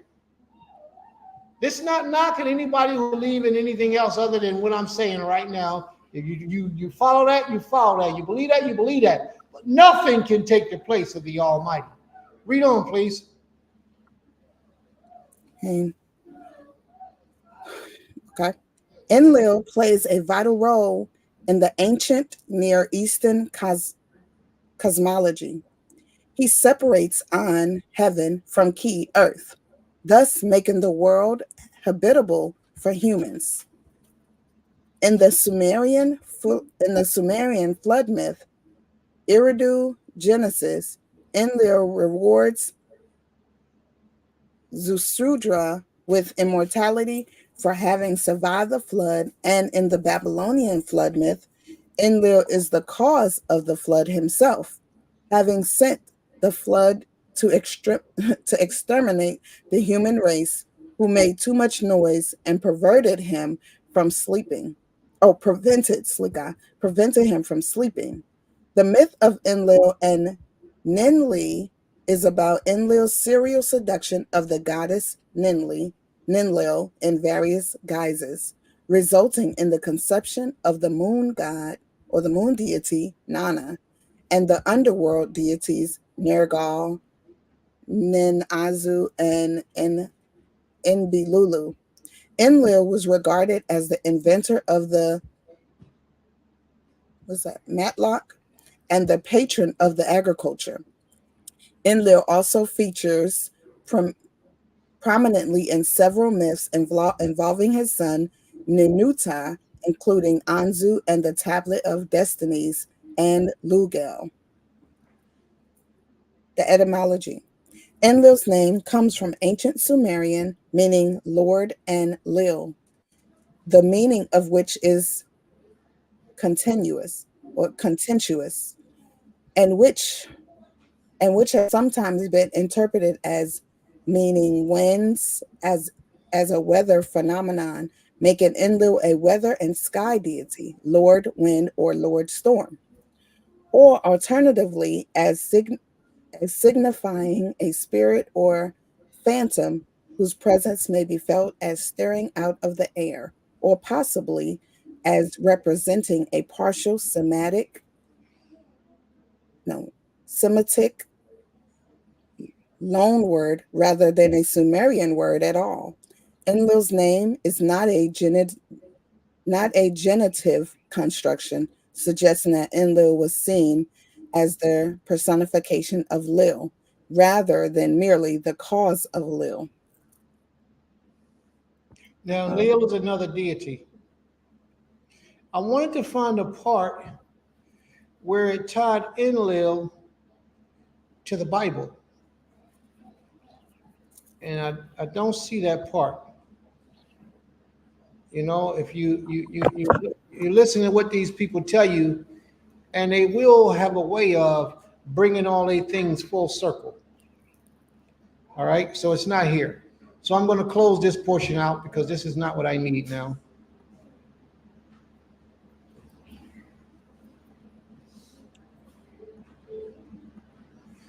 Ima, if you can go to the comments while I search for what I'm looking for. Okay.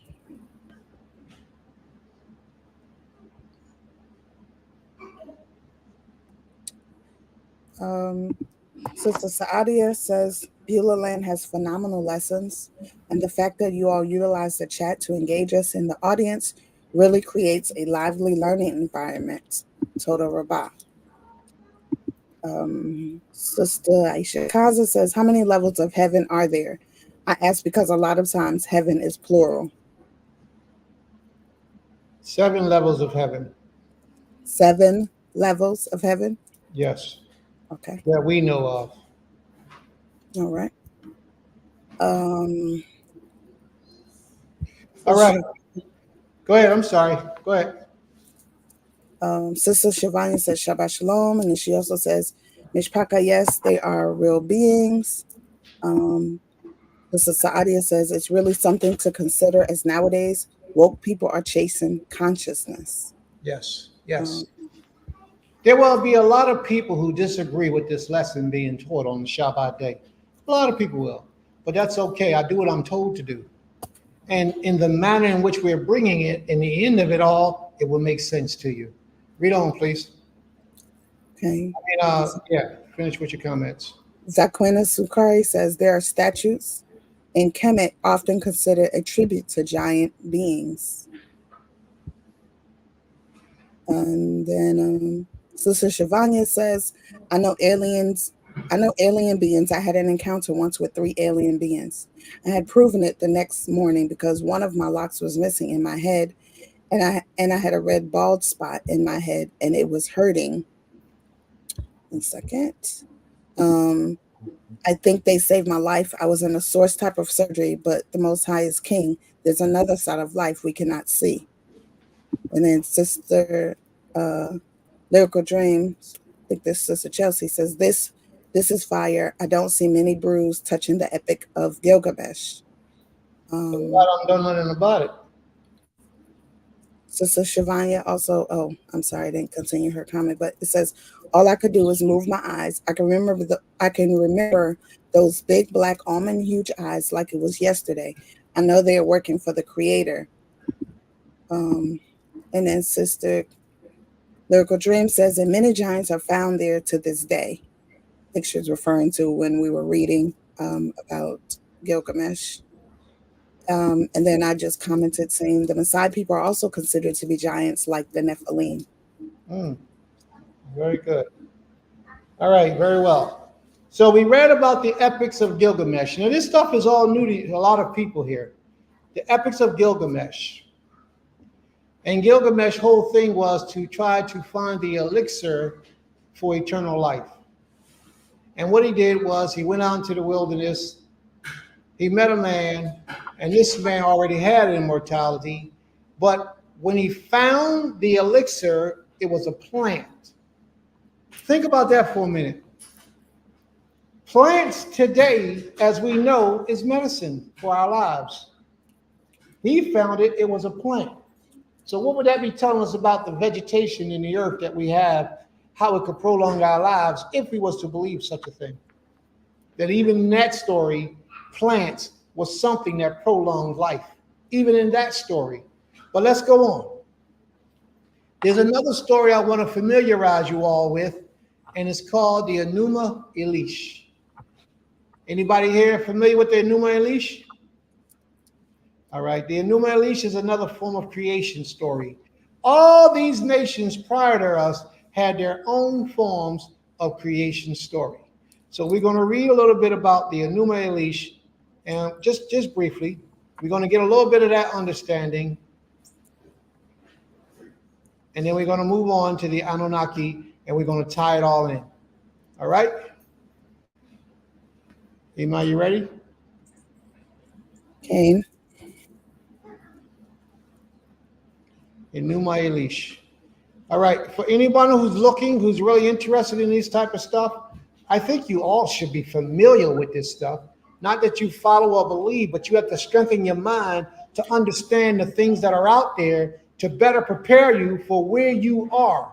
And then you'll see how the scriptures fit in the midst of all this stuff. Because you know, some people say the scriptures was plagiarized. They can only get that over on you when they're introducing things to you that you're not familiar with, that you're not aware of. But once you understand history and the places where history resides, like what we're teaching you today, those type of things won't be so easy to fool you and make you believe that the scriptures have been plagiarized. Plagiarized means copied from somewhere else. Like we just got finished reading in the Epics of Gilgamesh about a great flood. That the whole earth was wiped out in that flood. Every civilization, ancient civilization, has a version of the flood story. They tell it their way. Every civilization has a version of it. We have our version as well, but our version comes from the Almighty, the one that we have. So they say, well, y'all copy that from them because they're older than you. Well, let me ask you this story. If a situation is true, if it really happened, what's wrong with somebody telling their story, somebody else telling their story, somebody else telling their story? And if they put their characters in, that's fine. But each nation had a version of it. If anything, that tells you that the story is true.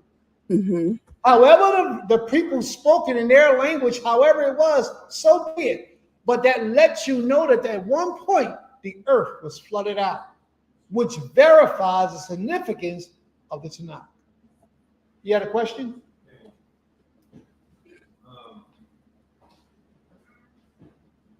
You're talking about Sumeria, right? Yeah, ancient Sumer, Ancient Sumer being like the oldest civilization, known to man. That's what they had a written language. Yes. right? And they have a flood.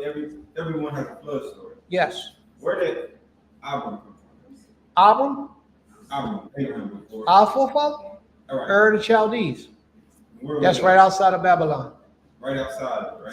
Same area, region of Same area. land. Yes. So would it be possible that the Creator separated Abraham from the rest of the originals so that he could eventually, because this we get our story obviously from the same people, you know what I mean? Mhm. But the Creator gave us the truth of what happened. He gave us the you know, you get what I'm trying to say. I'm still getting it. No, but what you got to understand is that different people called the same man by different names. Right, There's no problem with that. right. They called the same man by different names. They just told the story differently. But they contributed to their deities, whoever that was, Enlil and stuff like that. But we're going to move on. But what's your question? Oh, no, Or did you have one? Yeah, I mean, that was pretty much my question was that, you know, that further just proves it. I mean, like I said, at the end of the day, our forefather Abraham, he came from the same area. Same to area. where everything Ur the was Chaldees. right, to where everything was taking place. And then the Creator separated him, or he crossed over, you know what I mean, and came into the true knowledge of the Creator. The Creator called him a friend, you know what I mean? Mhm. And so he revealed to him and his people, through his bloodline, the truth of the matters of what took place. Yes. You And know the what story of Noah took place way before Abraham was Right. born. I mean? Right. A lot of people don't understand that. This is an ancient story. All right. So let's read a little bit of the Enuma Elish. All right. The first tablet. And I believe this also is either 12 or 7 tablets. Let's see. Do they have a summary? I don't think they do. Read on, please. Anybody who wants to research this, you can look it all up. The Enuma Elish. Read up. The Enuma Elish, the epic of creation. When in the height heaven was not named, and the earth beneath did not yet bear a name, and the primeval Apsu, who begat them, and Chaos, Tiamut, the mother of them both, their waters were mingled together, and no field was formed, no marsh was to be seen. When the deities none had been called into being, and none bore a name, and no there's no destinies were deities or anything in existence.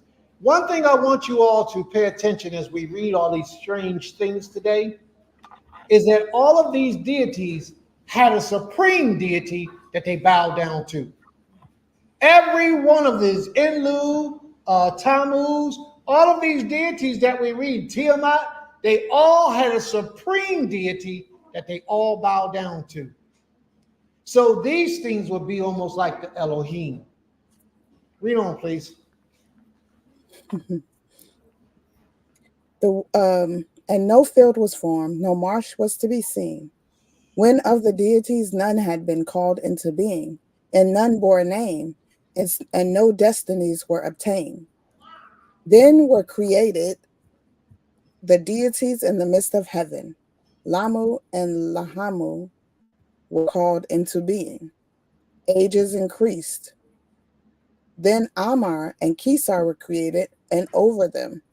Long were the days. Then there came forth Anu, their son, Ansar and Anu, and the deity Anu.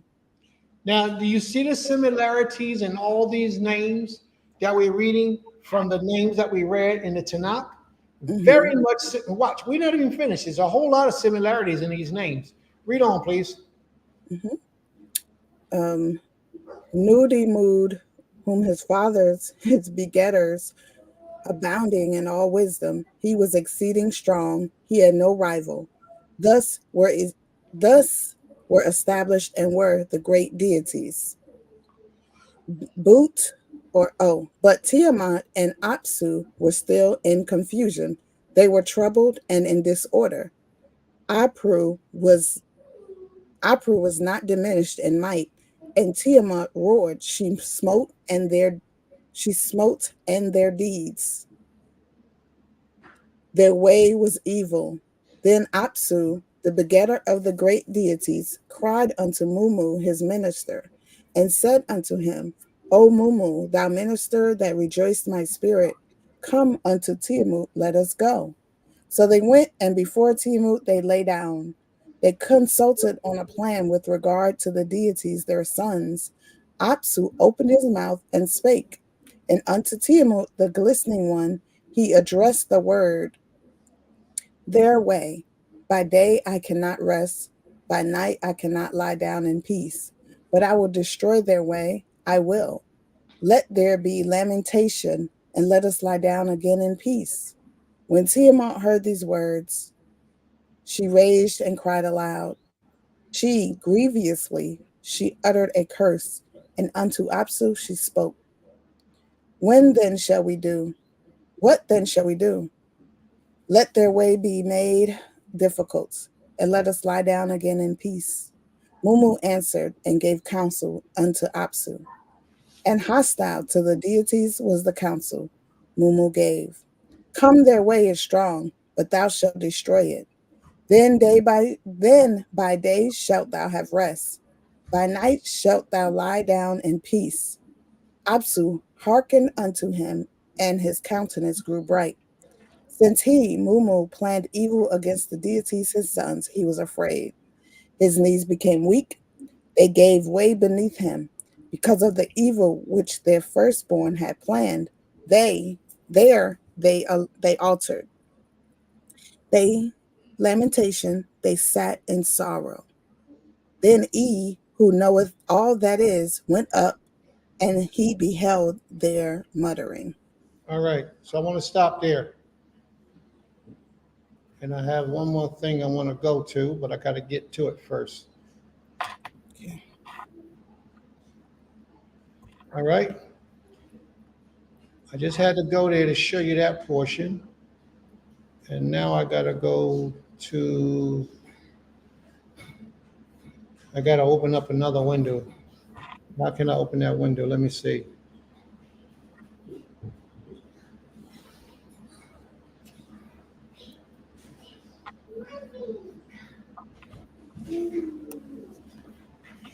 Let me go through my history. But do you see the simulation in all these things, family?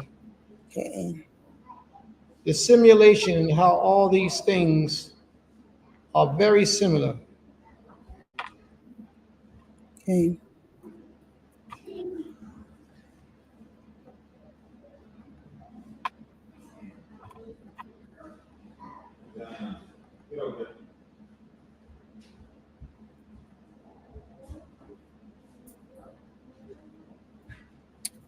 All right, everybody, while Maisha's looking, we have 28 people viewing.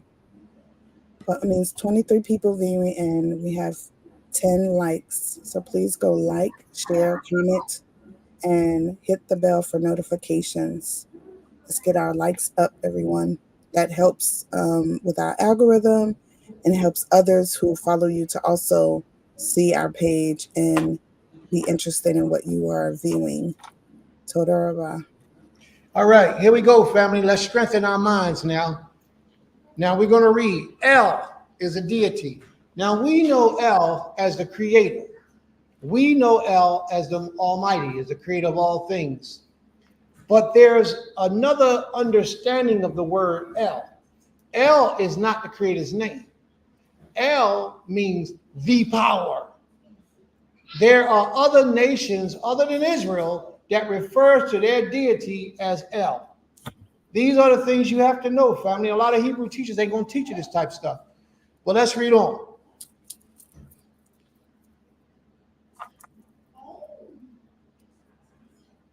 Ready? Yeah, sure. Okay, hold on one sec. Now look at this. This is in Ugaritic. This is Ugaritic. This is Phoenician. This is the El that we know of. This Phoenician is the language that we speak. This is the modern Hebrew. This is the Syriac. This is the Arabic. All these are different languages that one name is mentioned in. Mm. They say that word meaning God or deity. Neither one of those things makes sense to us in our way that we worship the Almighty. It's the Almighty, the power as a proper name to any one of multiple major ancient Near Eastern deities, a rare form, Ilah. Now, it represents the predicate form of the old Akkadian and Amorite languages. The word is derived from Proto-Semitic, meaning God, as they say, but we don't use that. So let's just say power. It means power. And the plural of the word El would be what? Elohim. Elohim is a name that we are more familiar with today. Elohim is the name that the Hebrews call the powers in the heavens that do things. But I'm going to drop a jewel on you. Elohim is not the Almighty. He's not Elohim. El, for example, El is a way of saying the power. Elohim is a way of saying the powers.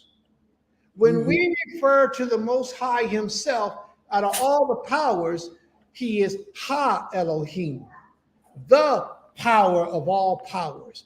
Ha Elohim. And this is biblical. This is in the scriptures where you can look it up. If you understand the Hebrew language, you'll see all over the book where it says Ha Elohim in reference to the Almighty. Okay. El is also used in several places throughout the scriptures. But El is just like Elohim. All right? It means powers. And when it says Ha-El, that's the power. When it says El Elyon, that's the Almighty. You have to be able to understand. And this is why I'm giving you all this entrenched information so you'll know what you're talking about when you do talk. All right? Okay. All right. Although L's, pick up here, please. Okay.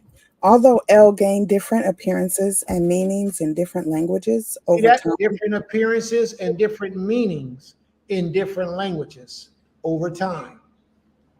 It continues to exist as Il or El in compound proper noun phrases such as Ishmael, Israel, Samuel, Daniel, Raphael, Michael, and Gabriel.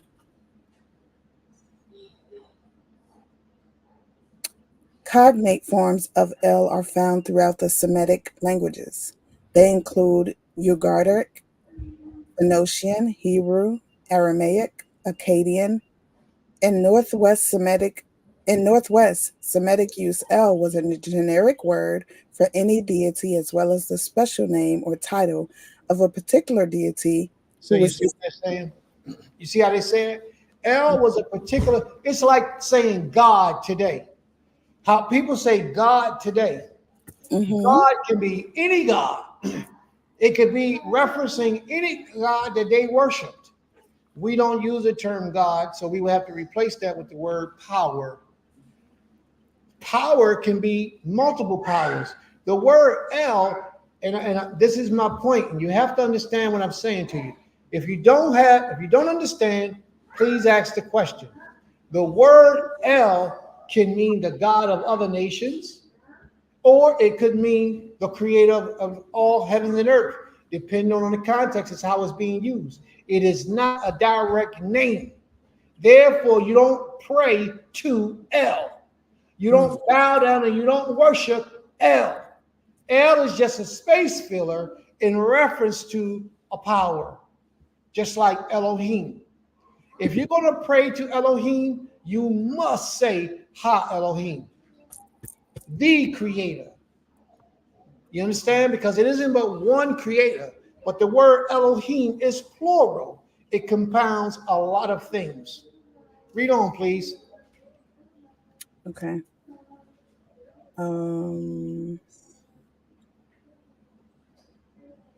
However, because the word El sometimes refers to a deity other than the great creator, El, it is frequently ambiguous as to whether El followed by another name means the great creator El with a particular epithet applied or refers to another deity entirely. For example, in the Ugaritic text, Il Milk is MLK is understood to mean El the king, but Ilhad as the deity Hadad. The Semitic root, Arabic, Aramaic, El Hebrew, may be I with a Hold on, parasitic hold on, hold on. H. Let me do this because this is important. Okay. The Semitic root, El, right? In Arabic is Elah. Hmm. In Aramaic is Allah, Allah. And in Hebrew is Aloha, Aloha. A lot of people don't know, but this Aloha is supposed to be the singular form of Elohim. That's what it's supposed to be. Aloha, and Aloha is a feminine word. Aloha is a feminine word, but it's supposed to be the singular form of Elohim. So is Allah and Allah and Ilah. All of these are feminine versions of the word power. It may be El in a parasitic H and Ah in mean to abbreviate form of Ah. The Ugaritic, the Purg form meaning gods in Elohim, equivalent to Hebrew Lohim, which means powers. They finally admitted. Lohim, which means power, or Elohim, which means powers. In the Hebrew text, this word is interpreted as being Semitically singular for God by the common biblical commentators. They take the word Elohim, make that synonymous with the creator, and say it means God. That's what they say. However, according to the documentary hypothesis, at least 4 different authors, the Jawas, the J, the E, the D, and the P, were responsible for editing stories of a polytheistic religion into those of monotheistic religion.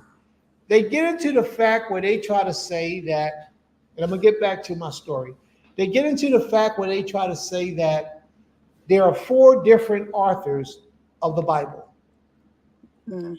One is the J version, one is the E version, one is the D version, one is the P version. And they're saying that each one of those versions use a different name for the Almighty. But the problem that they have is that they don't understand Scripture. That was given for us to understand. So it's confusing them when they see something like Ha Elohim and Elohim. It confuses them because they're trying to make sense out of it. If they all supposed to be the creator, how are you using the word Elohim to mean judge? How are you using the word Elohim to mean husband or righteous father? They don't understand that Ha Elohim is only used in reference to the Almighty and not the powers in heaven. There's a difference.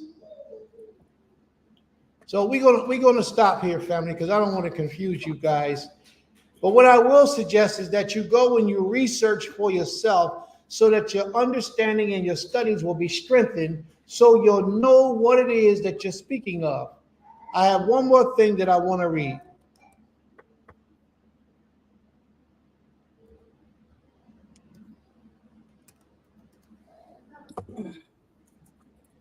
And that was, oh, this ain't it. You done took me somewhere I wasn't trying to go. Oh, can y'all see the screen? Or do y'all still see the old screen? I see it. Well, you went away, but yeah. Okay, let me try to move it over a little bit.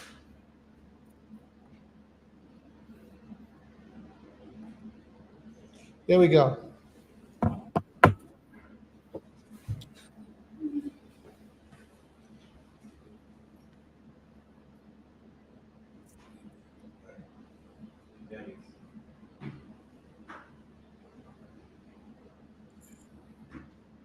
all of these different names that they have for these deities, every one of those names, they pull those deities back and they say that these deities are giants who live in the earth today. And when we go through the scriptures, we can see how the Anunnaki, the Anukim, all those things all relate to what's being said through the scriptures and still utilizing them as giants. Do y'all follow what I'm saying? Okay. See, I don't want to confuse you, and I don't want to hurt your understanding. Say it again. Salakli, you asked if we understood. I'm a little bit confused on what you're trying to put together right now. In a nutshell, as we go through history, we see through history where they have all these different names like Anunnaki, all those different names, Zareen, all these different names for different Elohims, right? These same Elohims lived in the earth by these names, and they called them giants. Another history, if I can read on in other places, those same Elohims and those giants came to the earth by way of celestial forces, saying that these aliens who came down on the earth was actually worshipped as gods, but they were men, a lot of them, that came in different forms. Or let's say they put their seed in women and formed men. Or they experimented in different ways and scientifically grafted the DNA that they called men and made men. However it goes, the same terminology that's used in these ancient Sumerian languages are the same things and same names and instances that can be found throughout the Tanakh. So in a nutshell, they came from outer space, they was worshipped as gods, and they left their traces in the earth, and they're still here today. That's the whole understanding of what we're trying to bring forward today. We are not to worship any of those. And if you notice, when I brought it forward, our forefathers always put those people to death, just like we are to do today with these religions that walk the earth, that all emulated from these beings coming down here and doing what they did. Does that make it any clearer for you now? So are you suggesting that giants are aliens? I'm saying that giants entered into the way of the earth by extraterrestrials being here on the earth. They was referred to as giants. The physical bodies, yes. The physical bodies of giants today are not normally grown and come from this planet. Like Adam. Adam wasn't a giant. Adam, the first man, was a regular man. The giants came down, like Ezekiel explained, from extraterrestrial visits upon the earth and walked amongst men. When they brought this knowledge that they were bringing, it elevated the life and comfort of men on the earth. Therefore, men began to worship these giants, and they went down in history as the Anukim, Anunnaki, Nephilim, all those different names. There were people who were known in the earth who carried those same names and was way bigger than everybody else in the earth. So the scriptures are confirming that a lot of these things or these people did exist, not that the stories necessarily was the same, but yet that they did exist in one time in our history, even as a Hebrew people. So does that make it any clearer for you now? Okay, because I'm trying to see how a 50-foot giant like you said, you talked about the grapes being carried by two people. That means that the giants were very, very, very big. I'm trying to see how those sized people, or whatever we're calling them, can fit in a UFO. Like, I'm still not seeing how they are What do you aliens. mean? How can they fit? How do you know how big a UFO is? We don't know how big UFO. There's UFOs the size of a city. We don't know. Do you understand what I'm saying? Okay, I think so. I think you're just trying to say that giants are aliens, if I'm just trying to understand it. Like, I'm saying that's where they came from. That if this is factual, the main point that I'm trying to say is that people began to worship aliens and made them gods and bow down to them, like Marduk. You know, those deities, the Anunnaki, things of that nature. They bow down and they worship these things, Anah. And then we see through the scriptures where people really had these names, and these people was really big, bigger than regular people, which confirms the existence of giants in the earth. Do you follow what I'm saying? I think so. Now, what I need you to understand, what I need for everybody to understand is that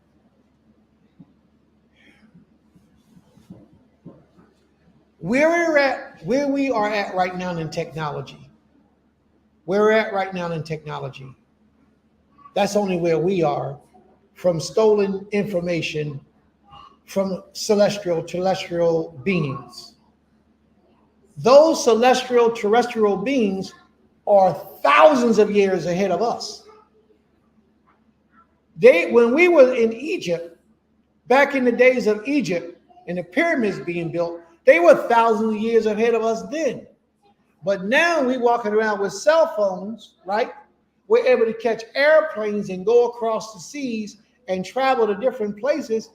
Well, they're so far advanced of us, they don't even need physical bodies anymore to go and do what they're doing, to be who they are, because they have gotten to that level that I've always taught about, Ein Sof Ein, that spiritual level. You know, they bow down to the Almighty. They worship the Creator. They do what they do here on earth. Who are we to them? Almost nothing.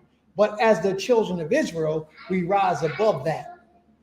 In our true nature, as the children of the Most High, we rise above all that. We're greater than them in reality. But because we live like man, we don't know that. A lot of our people, so that you understand where I'm coming from, for those who can't understand or who are having a hard time or trying to follow, the children of Israel are not mankind. If you are a Hebrew Israelite, your essence did not come through by way of Adam. Your essence came by way of Elohim in Genesis 6 chapter, where it says the sons of Elohim saw the daughters of men, that they were fair, and they chose whom they chosen out of that, and they had children by them. That brought your seed into the earth. Who you are. You're not of Adam. Those women were of Adam. Therefore, when you talk about people in the earth, in the planet, there's a separation and distinction between people in the planet, and you find that proof in Psalms 82. What does Psalm 82 says? Psalms 82 says that ye are Elohim, but you're going to die like a man. Ye are gods, in so many words. You are gods, O children of Israel, but you're going to die like a man. Did the Creator call anybody else on the earth his son? He called nobody on the earth his son except the children of Israel. Therefore, that lets us know that we are not like everyone else. But because we act, because we live and we eat and we conduct ourselves like everybody else, we're going to suffer like them. But our immortality comes by us finding our way back to the Almighty and then finding our way back into our rightful state of mind where we can exist in this plane and yet the celestial plane all at once, because we are great. Because we are great. And a lot of people don't understand the power that's contained in us. There is no other people like us on this planet, ever, nowhere. There's no other people like the children of the Most High. None. We are truly a unique people. But we're trapped in this house of flesh, and we're stuck in this house of flesh, and this is as far as a lot of us want to go. But we can transcend this physical flesh once we travel into our higher self, our 720 degrees of knowledge. Once we travel into that level of Ein Sof Ein, we can be gods on earth, walking in the living flesh, doing whatever the Creator has for us to do. Right now, we can't even conquer the sexual desire. Most of us can't even conquer the sexual nature that exists within us that causes us to do the things we do. Most of us can't even conquer the physical desire of eating food. So we walk around overweight. We walk around heavy. We don't have to eat like they tell us to eat. They got to do that so they can survive, but we don't. When you shut down from eating, your spiritual knowledge increases. Your eyes are opened. But then you go back to eating that same poison after that period of time is over, and you return back to that man-like condition. If you can condition yourself to maybe eat once a week, just once a week, for any significant amount of time, you will see a different transformation in your spirituality than you've ever been before. Just fasting once a week brings you about into a spiritual realm. Just fasting once a week. Now imagine if you fast 7 days a week and you only ate 1 day a week just to sustain your life. Now I'm not saying drinking water. You can drink the water, but the food you intake is what's really causing a lot of poison and sickness within our bodies, the foods that we're bringing in. That's what's really killing us, all these different pollutions from the contaminated soil and earth. Those things is what brings about sickness and pain and death and destruction in our inward parts. So we could separate from that and rise up to our higher level of consciousness, which we can do, where food is only needed once a week. Let me show you something. Let me take you on this journey for a minute. A lot of you might not be able to follow, but I pray that after I say this, you'll understand a little bit clearer. The Creator had Moses walking in the midst of 600,000 people. And he was still working with Moses, wasn't he? In the midst of 600,000 people, the children of Israel and a mixed multitude, the Most High was still working with Moses. But when the Creator had something to give Moses, he always called Moses to himself. He called Moses out from the midst of the people into the tabernacle. The Most High will commune with him. He calls Moses out from the midst of the people to go up into the mountain so the Most High could commune with him. Why did Moses have to fast 40 days and 40 nights in order to do that? Because in order for your true spiritual essence to be awakened, your body has to go into a state of slumber, which means your body has to stop eating the foods that is of this world, so that your spirituality can elevate and your spiritual mind can open up. But as long as you keep contaminating it with the things of this earth, not that they're bad or crazy, you have to do it to sustain life, but we don't have to do it like the Europeans teach us we have to do it. They teach us we have to eat 3 meals a day. 1 meal a day will be satisfactory, but they teach you 3. Now, if you took that 1 meal a day, you will become a spiritual individual. Your mind will enlighten a lot further. But if you only took that 1 meal a week, your mind would even go 10 times, at least 7 times greater than that 1 meal a day. Try it for a little while, family. Go 1 meal a day and see how your mind opens up. Try that 1 meal a day. Matter of fact, if you want to go 1 meal a day, try it for like 30 days. and see the old you from the new you after 30 days of trial. A lot of the sicknesses that you used to have that cough in your throat, used to have that pain in your chest, used to have that lump on your arm, used to have your legs, you can barely move your legs, your head was dizzy all the time, you kept headaches, you had diabetes, you had all types of illnesses and sicknesses. When you stop eating that food, your body begins to heal itself. How much more healing do you think it would give you if you only ate 1 meal a week? The body automatically shuts down and begins to heal itself. Therefore, the mind opens up and the mind takes control of the body and begins to command it to heal, to take these bad cells and eat them up for your survival. And it eats them up. Scientists can prove that today, that fasting does things for you mentally, physically, spiritually, emotionally, that medication could never touch.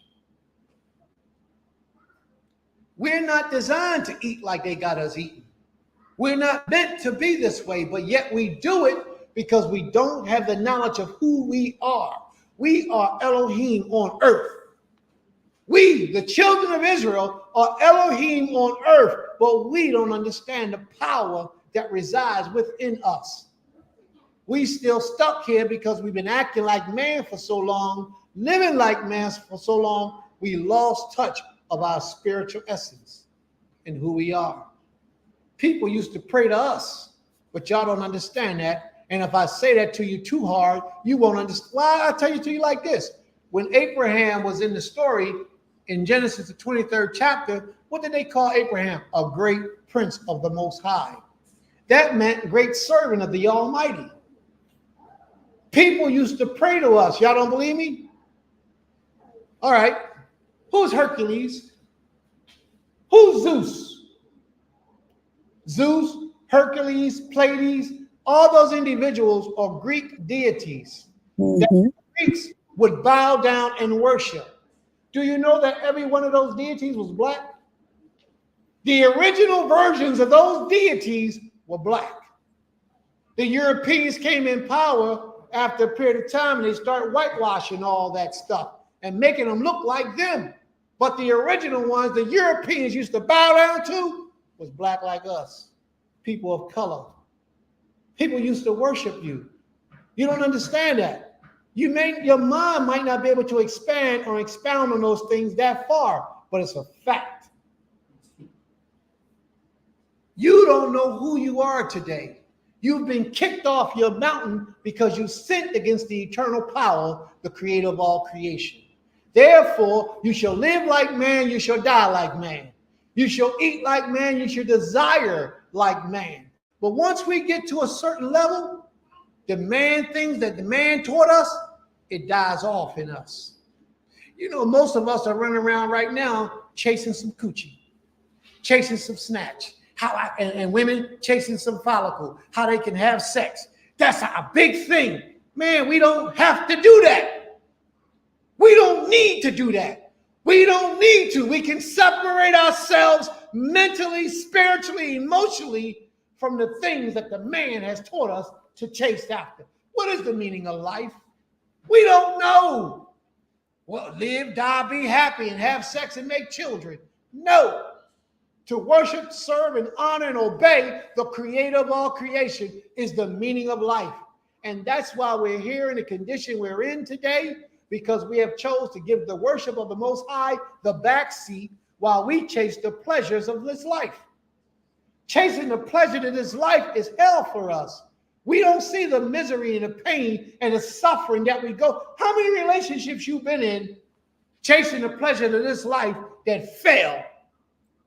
How many? Can you count them on one hand? No, not for most of us. But they failed. How many jobs have you had in life that failed?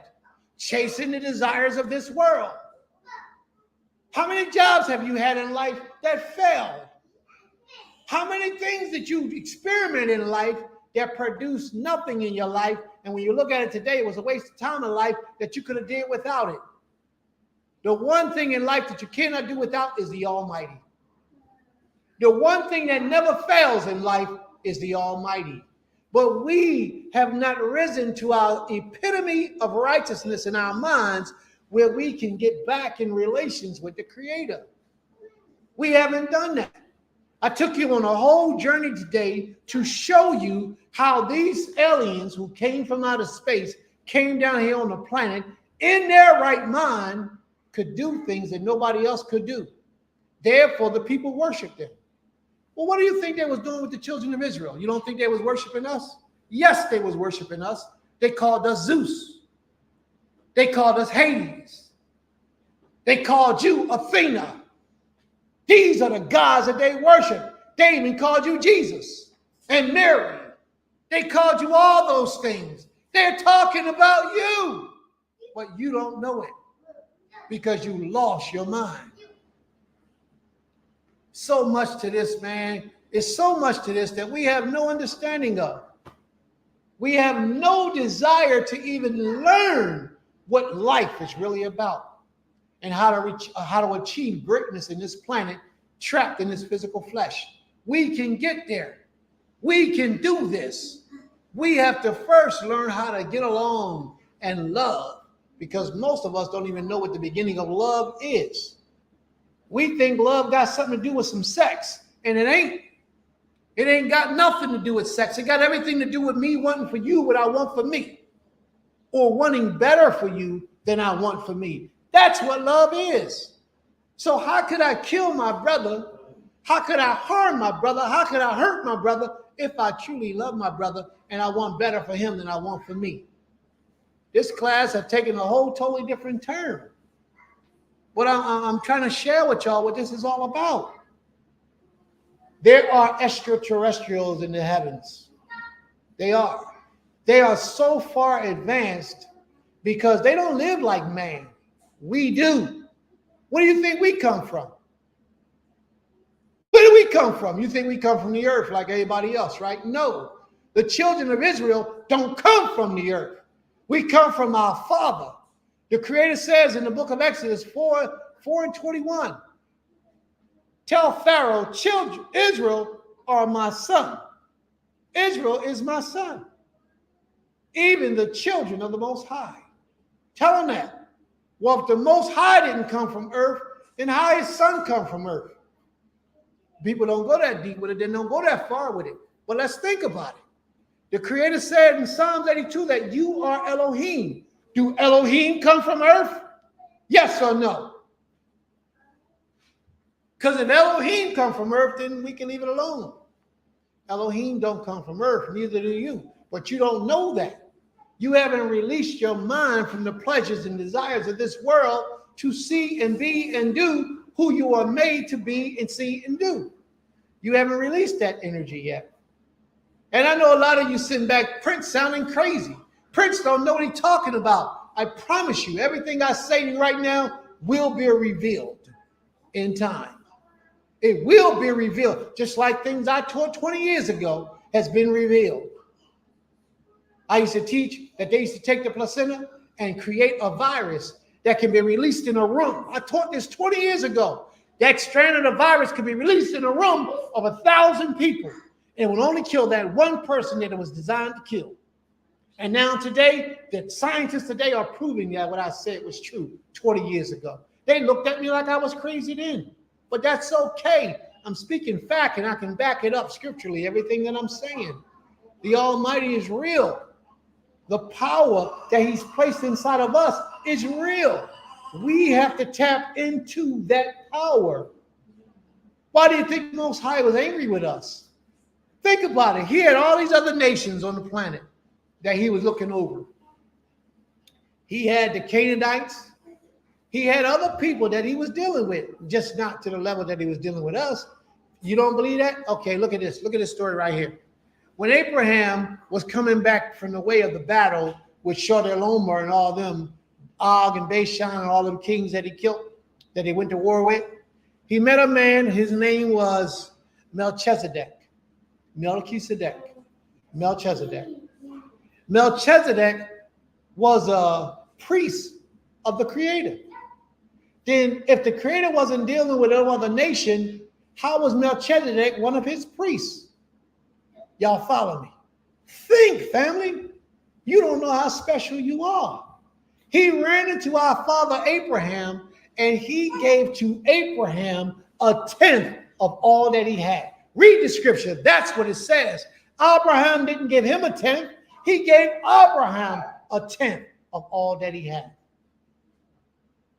But people don't understand that. It's because Melchizedek understood what resided inside of Abram, that Abram was an Israelite, not an Israelite, but a servant of the Most High, a Hebrew, who had something within him that wasn't from here. He understood that. It's us who don't understand it. We don't understand it. Go ahead. You had a question you wanted to ask? Ken, I was just going to ask, so you say we're not from Earth. Are you saying our physical bodies or our essence? Our physical body is from Earth. Our essence, that which make you who you are, is not from Earth. That's what people don't understand. That spiritual essence is not like that of mortal man. Your spiritual essence is beyond your imagination. That's why you got to stop the earthly things like food in order to release it, so it can do what it do. Iman, let's go to some of these comments, please. Okay.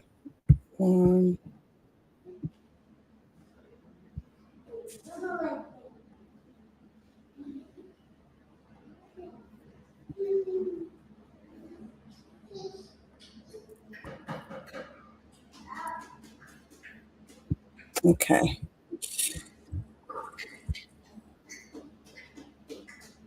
I think Sister Aisha was referring to when you were talking about how big the Anaknu or Nephilim were. I think when my sister wife said something about going into the UFOs, and she was saying we also don't know how they can transform in size and shape. And then Brother Zakah or Sister Zakah says, putting things in perspective. Then it was just saying some things were toxic. This is heavy, very heavy. Then we started talking about, you was talking about your fast. So we were just saying that clogs our minds, the heaviness of food. And Sister Aisha said, and ourselves as well. Then Sister Saadia asked, I know that there are conflicts with the book of Judith and the Apocrypha, but Judith only ate once a week for Shabbat. And you see what she did for the nation, right? You see what the Sister Judith did for the nation, right? Powerful individual. Read on, please. Go ahead. And then Autumn asks, after Moshe received the law of knowledge he had and his face was glowed, was he an alien then, since the other beings described glowed as well? Okay. Oh, you read. I didn't know I read the part where the other beings was glowing, but absolutely, what Moshe did was he excelled past that of normal people. Moshe was in his spirit realm most of the time. Most people don't know that Moshe's face was illuminated. It shined like a bright light. Moshe had to wear a veil over his face so that the brightness of his face don't affect the eyes of everybody else. Because Moshe had achieved that level of spirituality called Ein Sof Ein, sea of eternal light. He had achieved that. Look it up, family, if you don't understand what I'm saying. Ein Sof Ein, look it up when you get a chance. Prince know what he's talking about. It's just whether you want to accept it or remove to it. You don't have to accept it because I say it. I want you to look it up so you understand it. Read on, please. Sister Aisha says, we're not designed to eat the foods they recommend. That's absolutely right. And we're not designed to eat as much of the food that they recommend. Elder Sarai says, Shabbat Shalom. Shabbat Shalom, Zakeh. I think Ab Madatais was speaking of the things that they take from us, that they mimic. And he was saying, Cain, they have nothing original. And Sister Aisha said they still worship us. They copy and imitate us, even in our lowness. That's right. Absolutely. Autumn's asking, so that means we are also aliens? We're not from this place, but I believe I explained that. Okay. You know, there are scientists today that are studying the genetics of the human body. Human beings are not from this planet, but I'm not going there because in my understanding, they're from right here. We are not. And I'm talking about our essence. I'm not talking about this physical flesh. I'm talking about the essence that illuminates within us that gives us life.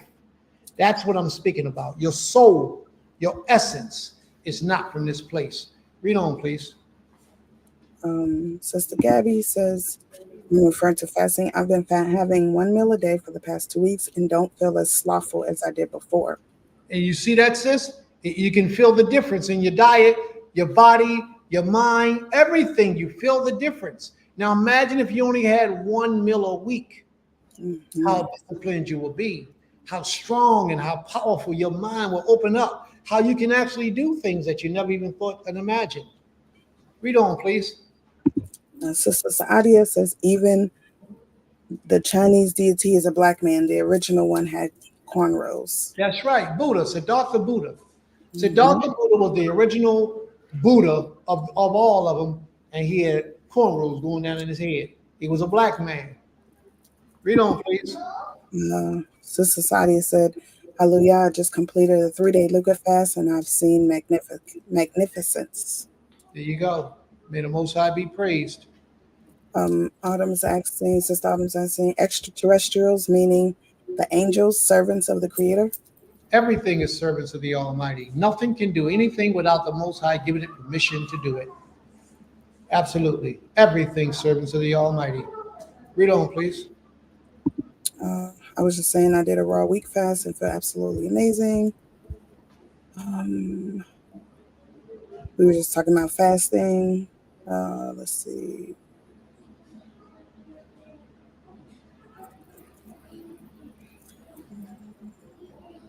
Okay. And Kitar says, facts, we still elevate base desires and refuse to engage our spiritual essence, which gives us immortality. That's right. Absolutely, Aang.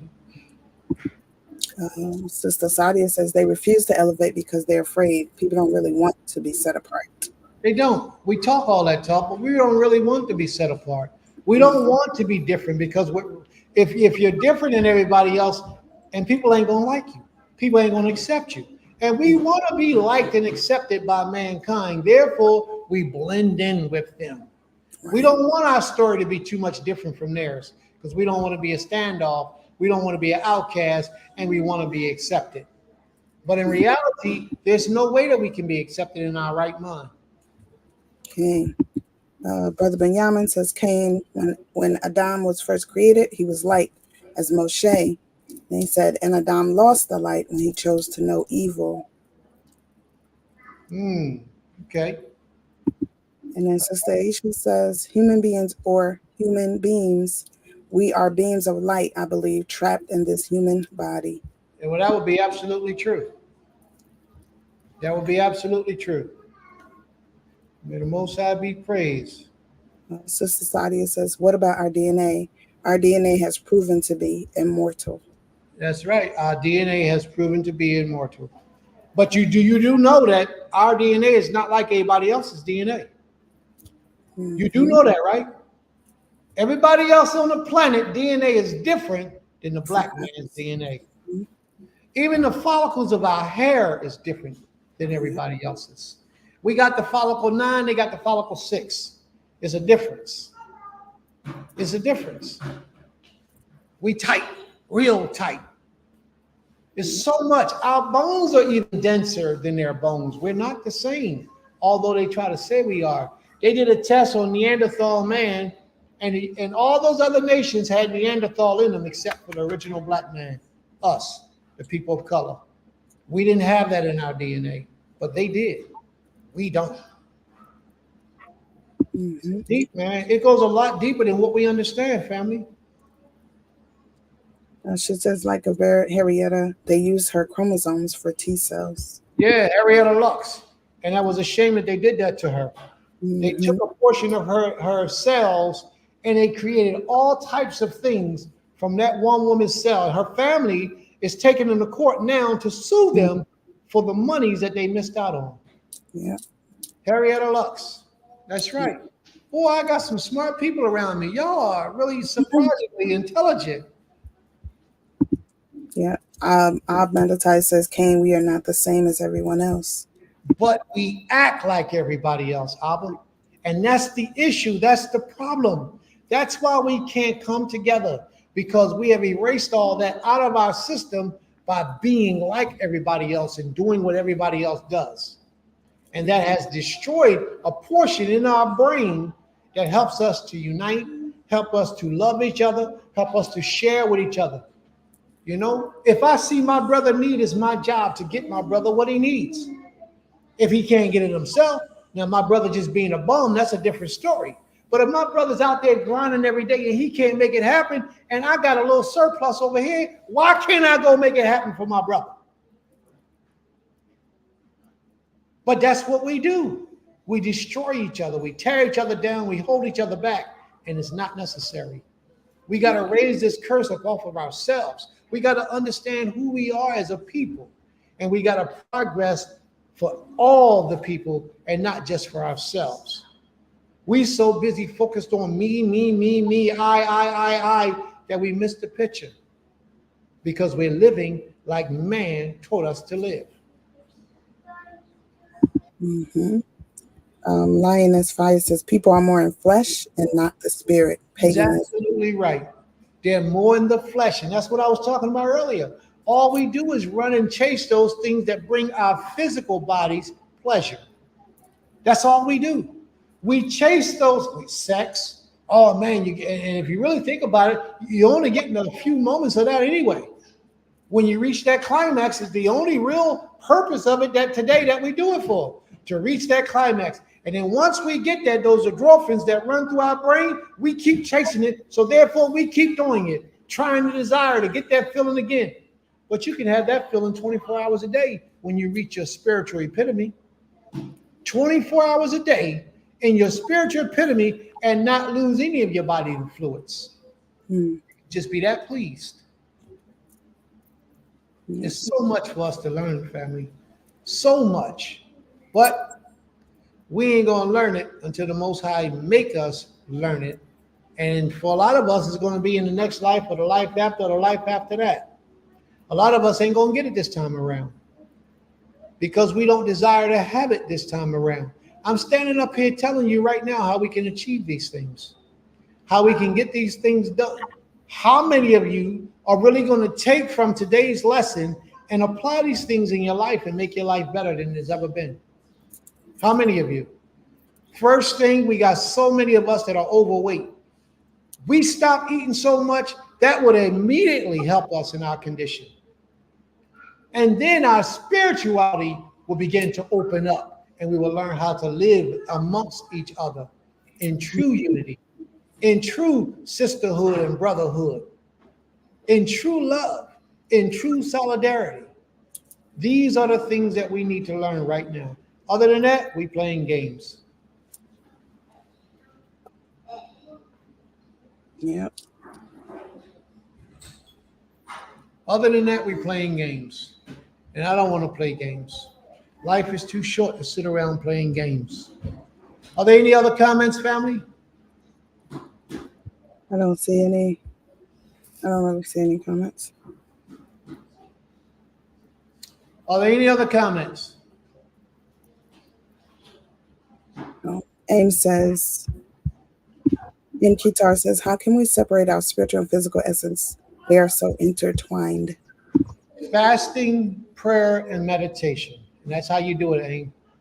Fasting is, whoa, Aim, I'm surprised. You so spiritually inclined. You got so much going on spiritually. Oh, you might be just saying that so we'll answer it for others. Fasting, prayer, and meditation. Stop eating so much. Stop drinking so much. Cause your body to shut down internally, and your body will begin to heal itself. And when your body begins to heal itself, your mind will begin to open up, and you'll be able to do and see things that you were never able to do and think. Your thoughts will be a whole lot clearer once you begin to do those things. Mm-hmm. So that's how you begin the process, separating the physical from the spiritual. And a lot of us who are running around here and chasing that demon or feeding that demon, that sexual demon, if we begin to fast, pray, and meditate, we can control that demon. Only when needed and necessary. Mhm. Out of the ball, Abba. Out of the ball. But it's a lot for us to consider. It's a whole lot for us to consider. But look, family, we got a whole another class at 4 o'clock today. We got a whole nother class, and we're going to have a surprise for you today. We're going to get it in. We got a whole nother class coming up at 4 o'clock today. So you all are welcome to come back at 4. You have a question?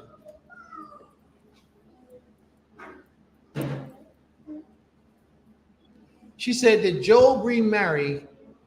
Linus has a question. Okay, hold on 1 sec. Sorry.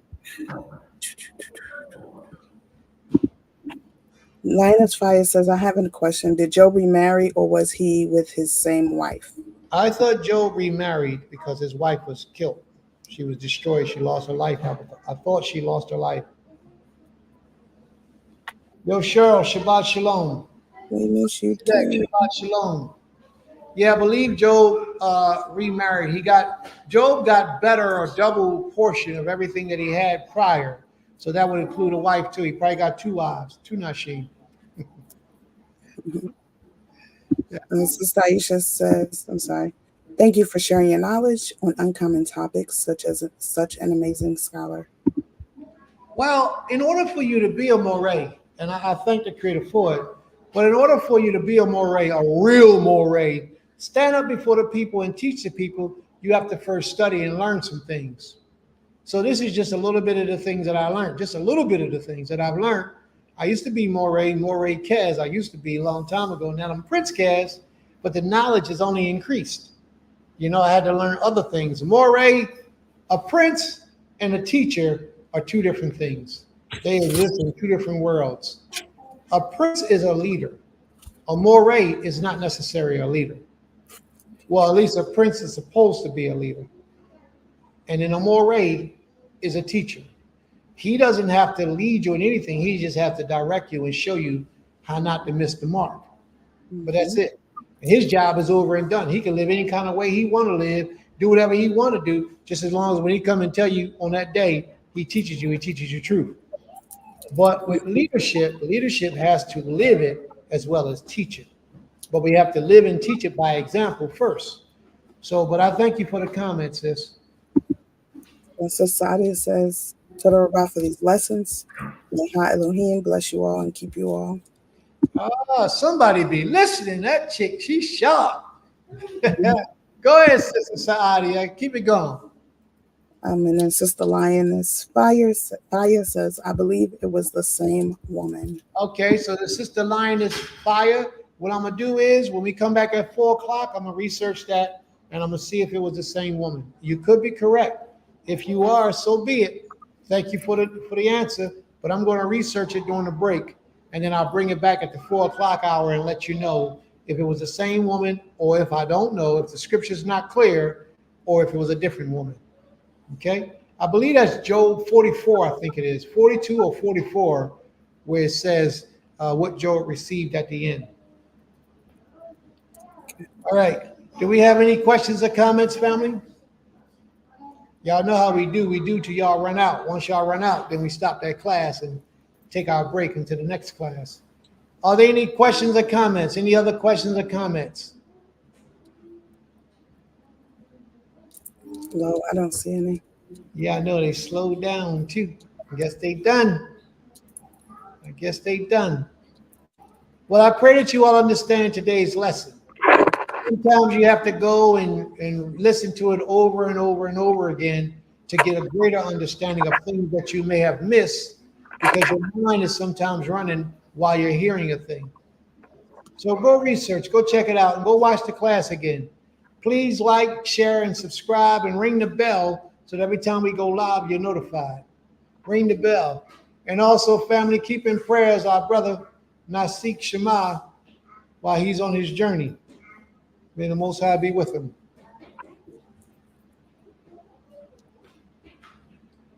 About one nashim? I think she's referring to the Job conversation. All right. Well, may the Most High be praised. Shabbat Shalom, everyone. Shabbat shalom. See you all a little later on today, 4 o'clock.